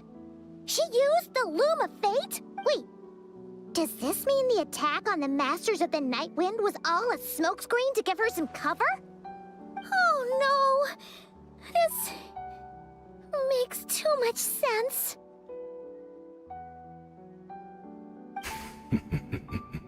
Correct.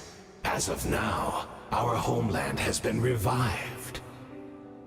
And all of my comrades that you have slain, Dainsleif, they shall forget the struggles that have beset them these past 500 years, and begin their lives anew in a Khaenri'ah restored to life.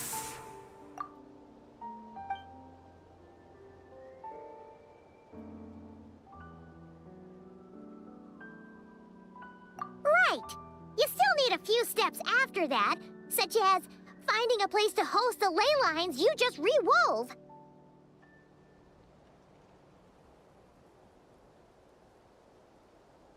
Plus, if it was really so easy, Mawika and the captain would have had a way easier time during the war.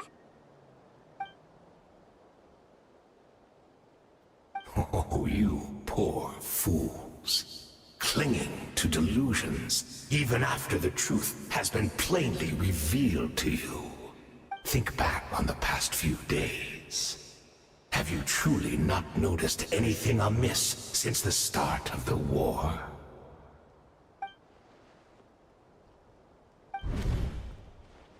I sensed something strange in my dream. It was vague, but it seemed as if some noise had found its way into Natlan's ley lines. Oh, what does that mean? Hard to say. I don't think it had any tangible effect on the Night Kingdom or on our ley lines, but still, it's like a signal that exists on a different dimension of reality. It might not interfere with ours or pose any detectable risk, but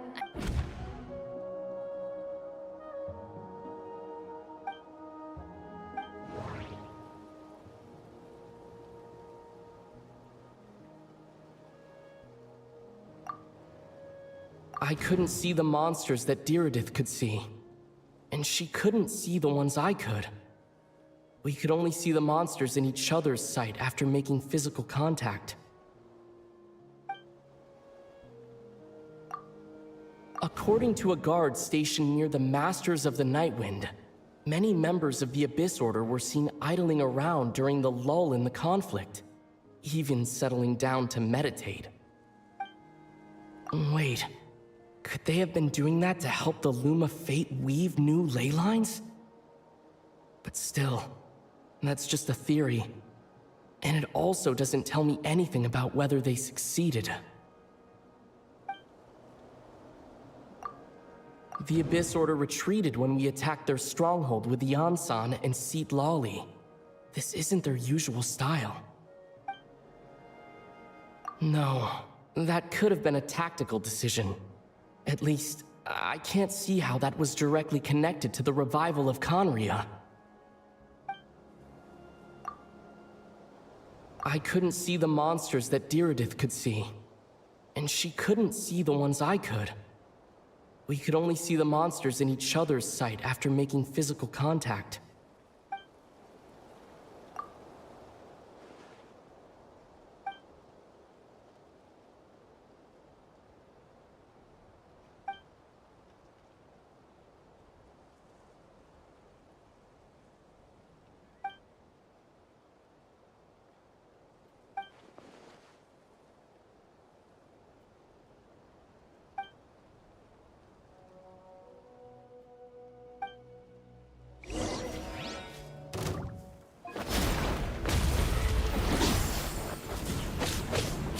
Let's light it up! Stabilize! Adventure time! Give up! You still don't understand! You battled in vain! The Abyss Order's mission! Don't waste my time! Give up! I'm going in! Your life is mine! My body is failing! But I will not bring shame to the name of the Abyss!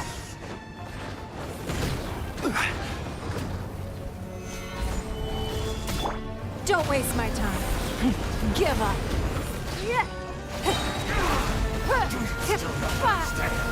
You battled in vain! The Abyss Order's mission! That should be all of them, right? So, we've destroyed the Abyss Order's headquarters in Natlan, but somehow, that didn't feel satisfying at all. Are you still thinking about what that guy said? You look really worried.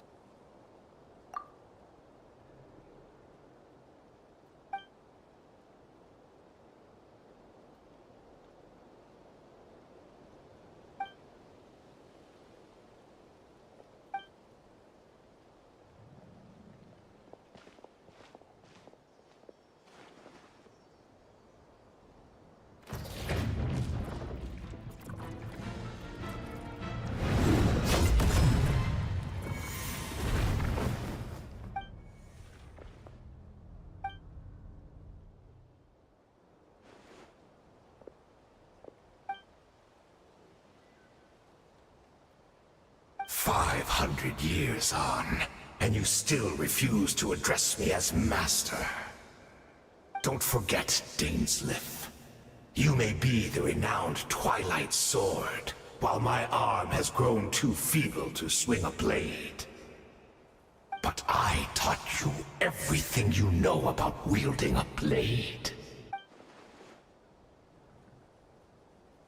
Be that as it may, under the circumstances, I see no further reason for us to fight. The curse of immortality means neither of us has a way to completely destroy the other.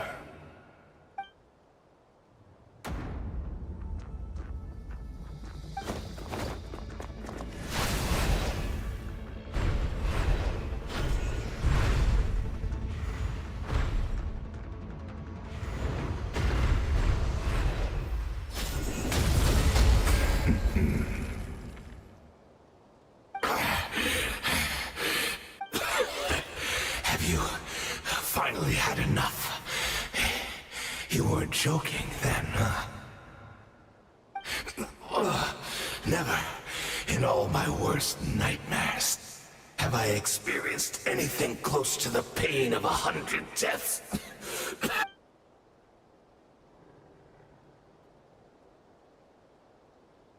All right, I believe you. Still, aren't you at least a little tired now? Why don't we sit down, perhaps? Chat a little. Hmm? What? Not a fan of reminiscing about old times? Well, I suppose you don't have many fond memories to look back on.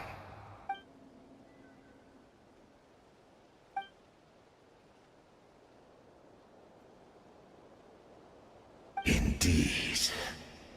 When the cataclysm first struck, everyone prayed for the Savior to deliver them. But she was nowhere to be found. Yes, we knew that the great abyssal power within her had been divided up.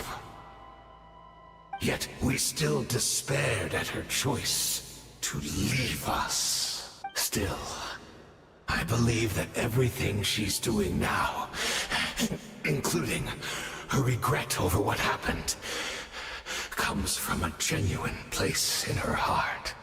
And besides, who else can we place our faith in? We are proud Conrians, are we not? I mean, we can hardly turn to the gods.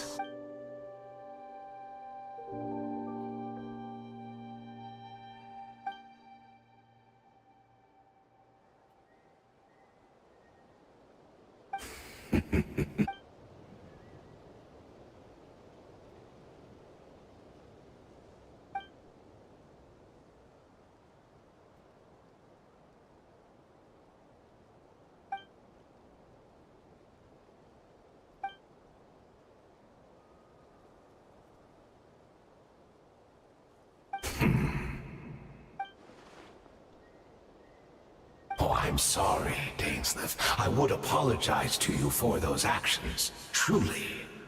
But the fact is, I honestly can't remember them anymore. Look at me. Look at what has become of me. Only by the Abyss's grace have I managed to maintain this physical form.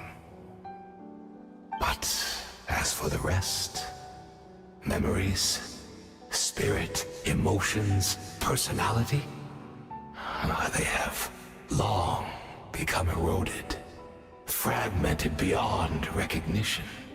Even if mine was a past steeped in sin or in shame I once longed to hide, I would wish to remember it. Without my history, I fear I will become another person entirely. I would like to apologize for any misdeeds that are mine. So please, tell me everything. Tell me about the Conria we once called home.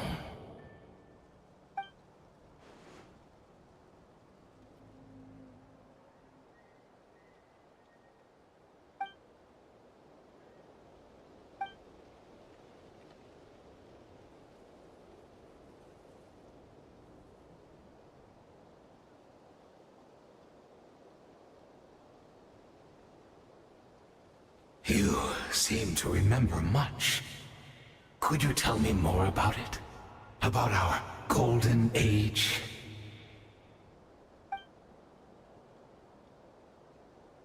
Is that so? What a pity. But this will be quite sufficient, as long as the loom of fate heard what I could not.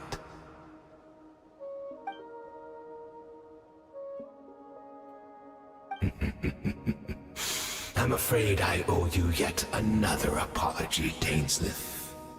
You were right. I lied to you earlier. Your wits are too sharp to be fooled by me. The homeland hasn't yet been revived. In fact, even the ley line weaving is not yet complete. Think of ley lines as the collection of memories concerning a given place. To reweave Conria's ley lines as they were 500 years ago, we would somehow need to retrieve almost all the memories of Conria from that age. The Loom of Fate cannot weave without an abundant supply of memories. And so, we relied on everyone in the Abyss Order to provide what they could. Even though fragments are all that remain in most cases, the more we all share, the more that can be restored.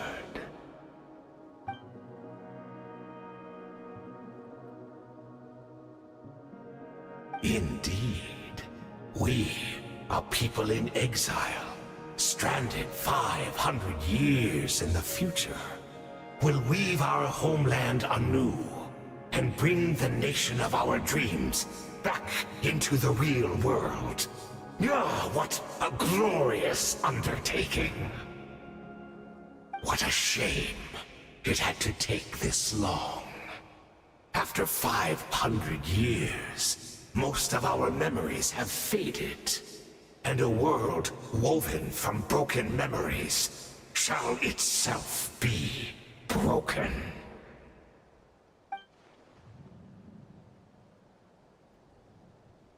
Precisely. For you possess a ring left to you by your elder brother, which continuously resets your body's condition. Of course, your memories are susceptible to erosion just like ours. But of all Conrians who remain, you are sure to remember the most. We had to obtain the memories in your mind, whatever the price. Even if it meant sacrificing our entire army as bait.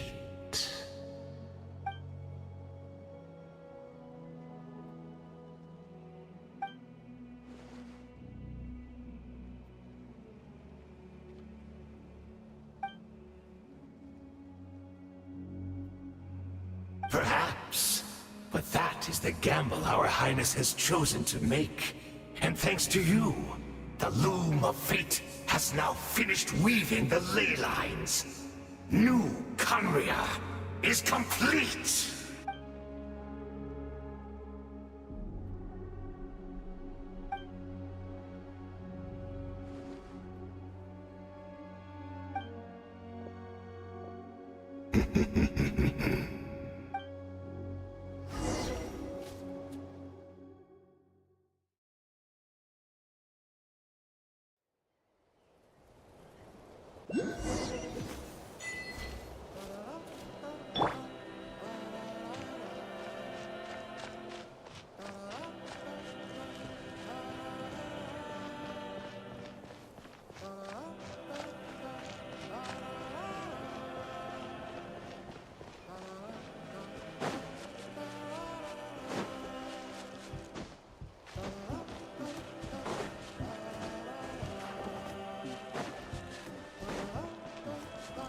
It's Judith! Great! She's still here!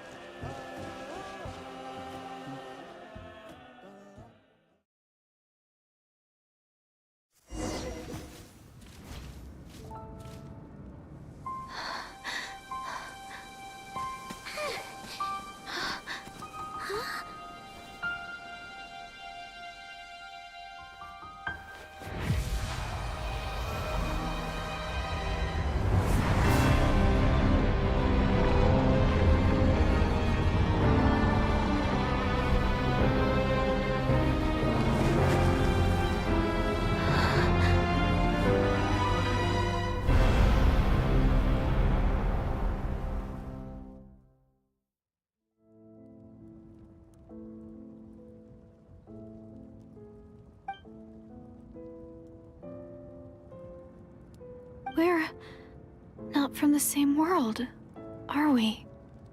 No. I come from your future. Wait, but that's great! That means the world isn't going to end. In that case, tell me, what happens to Conria? What happens to my homeland? No, wait. Don't answer that. We can only fight for our future if the future is unknown. I still believe the Savior can turn things around. I'll carry on looking for her, even if you're not there to protect me. Although, in a way, I've already found my Savior. It's you. You protected me, and I believe you can protect us all. You're the one who can change everything. It's just too bad that we're not from the same time or place. Oh, one last thing before I forget. I know how much you want to find your sister. Surely she must be desperate to find you too. So, is there anything you can give me as a memento? Proof that we met? That way when I do find her, I can convince her that you're also searching for her.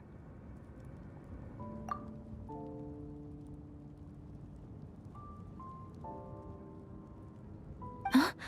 What is it?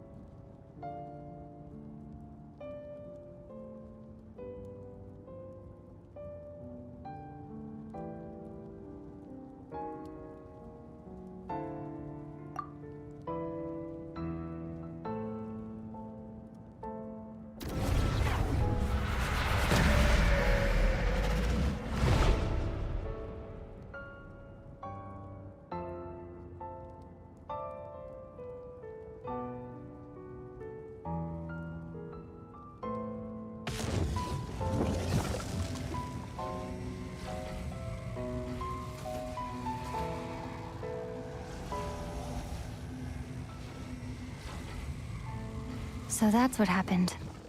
Istaroth, the ruler of time, must have had a hand in this. There's no other way that this meeting could have taken place. I knew only the ending. I've always been curious about the events that led to it. When the Cataclysm first began 500 years ago, I, as the Princess of Conria, was preparing to do my part, to fight back with all my might. But then, this girl, Deirdith, she found me. The irony was that even as she desperately begged me to save the world, she brought me news of you. I was stunned. And I was suspicious of her claim that you were searching for me. But then, she showed me the key to your hibernation chamber. We'd been separated ever since I awakened in Teyvat. I searched the whole planet and found no trace of you anywhere.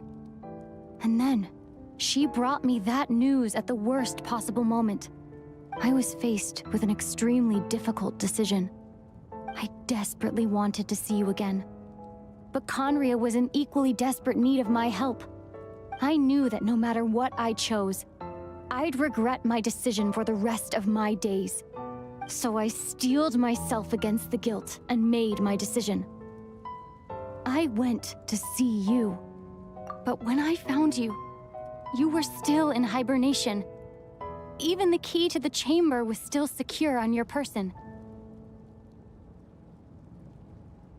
I couldn't make sense of what I was seeing, but there was no time to think. I just grabbed you and ran. That's where we are right now. An intersection in our memories. This question has haunted me for the past 500 years. I never imagined the answer would come to me like this. So my actions 500 years in the future set everything in motion. Are you mocking me, Istaroth?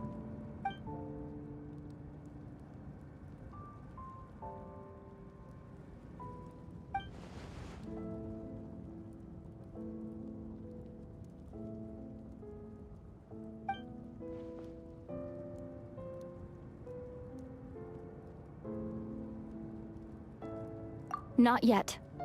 But I've taken a very important step. Now, the ley lines of Conria are complete. I'd always thought that Tevat's ley lines were locked by the heavenly principles. No more can be added, and existing ones cannot be replaced. But then, I learned that Natlan's Night Kingdom appeared to be an exception to the rule. It has intrigued me ever since. So I directed the Abyss Order to feign an attack on Natlan, buying me some time to enter the Night Kingdom and negotiate with the Lord of the Night. Unfortunately, for other reasons, even the Night Kingdom cannot host any new ley lines. The most I could get was some room to carry out the weaving process.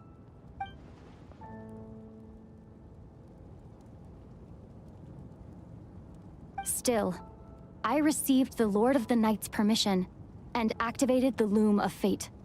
Using an Intivat as the base, I was able to grow a realm based on the Conria of 500 years ago, superimposing it over present-day Natlan space-time. That superimposition is what allowed you and Deirdith to cross paths.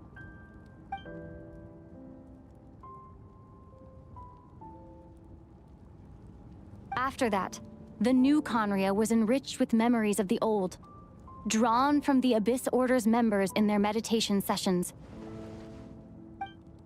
With those memories as raw materials, and the superimposed realm as a template, the Loom of Fate finally finished its work. What I now hold in my hand is the Atlas of the New World. This is the product of the Loom of Fate, holding within it the entire network of New Conria's ley lines. With this, the nation once known as Conria can rise again. One day, I will find a suitable host location for it.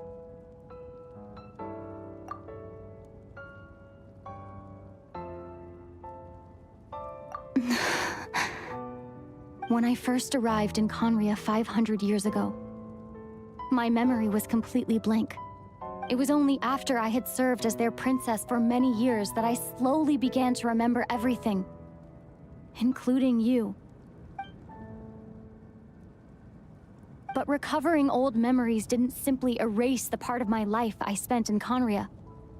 I still see it as my second home. That is why my guilt weighs so heavily on me. But even so, that only constitutes part of my motive. More importantly, if I wish to speak with the heavenly principles as an equal, I will need the might of an entire world behind me.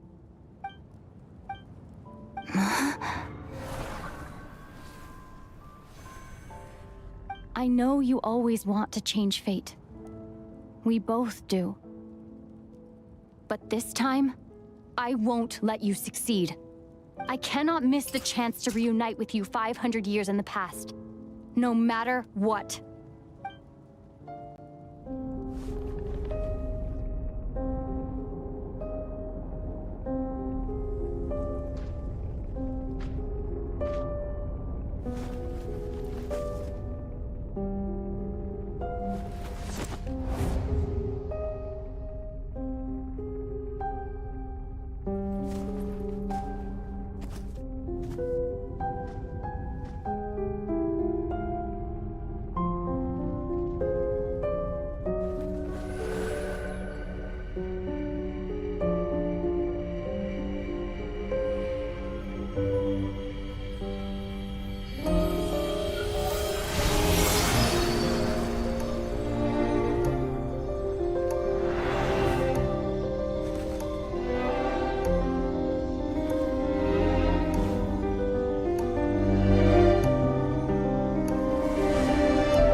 Our hero is back! Everyone's been waiting for you!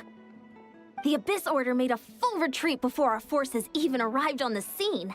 All thanks to your efforts, no doubt. Oh, and Mr. Dainsliff's, of course. What's wrong? You look upset. Paimon doesn't know the details either. The Traveler just disappeared after taking Deirdre's hand. Paimon was looking all over for him, and then he suddenly reappeared, right back in the same spot, but looking a lot more glum.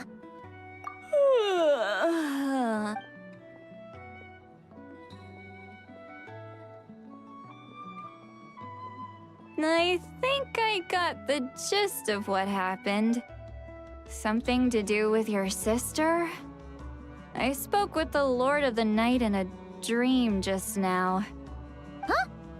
You met your sister? And you didn't think to tell Paimon right away? Well, never mind. Paimon can see that you're pretty down right now. But What your sister accomplished? It all but defies comprehension. I was stunned when I heard about it too. But what surprised me the most was that the Lord of the Night actually chose to allow it. The Lord of the Night did try to explain it to me, but in a word, it's complicated. During the war with the Abyss, Mawika had an argument with the captain. Mawika believed that we should fight to protect our culture and memories, while the captain believed the preservation of the ley lines should come before all else. So, the Lord of the Night was very intrigued when presented with the Loom of Fate, and informed of its ability to weave ley lines. She saw your sister's actions as a potential third option, namely to preserve an entire nation in the form of an atlas. Preserve a nation? You've definitely lost me now. You're not the only one. With that in mind, the Lord of the Night gave the go-ahead once she was satisfied that the Loom of Fate wouldn't have any real effect on Natlan. However, I believe she imposed an additional condition of her own. An additional condition? Did she ask for something in return? No idea. She wouldn't tell me what it was. Huh. All right, well, let's not overthink this for now. We just won a war. Time for a well-earned drink to celebrate. I trust the Lord of the Night unreservedly. I'm sure she only involved herself to take a problem off our hands, so it's one less thing for us to worry about. Don't you agree, Traveler? Come on, let's head back to the Collective of Plenty. Oh, Veressa should be there too. We'll treat you to a real feast.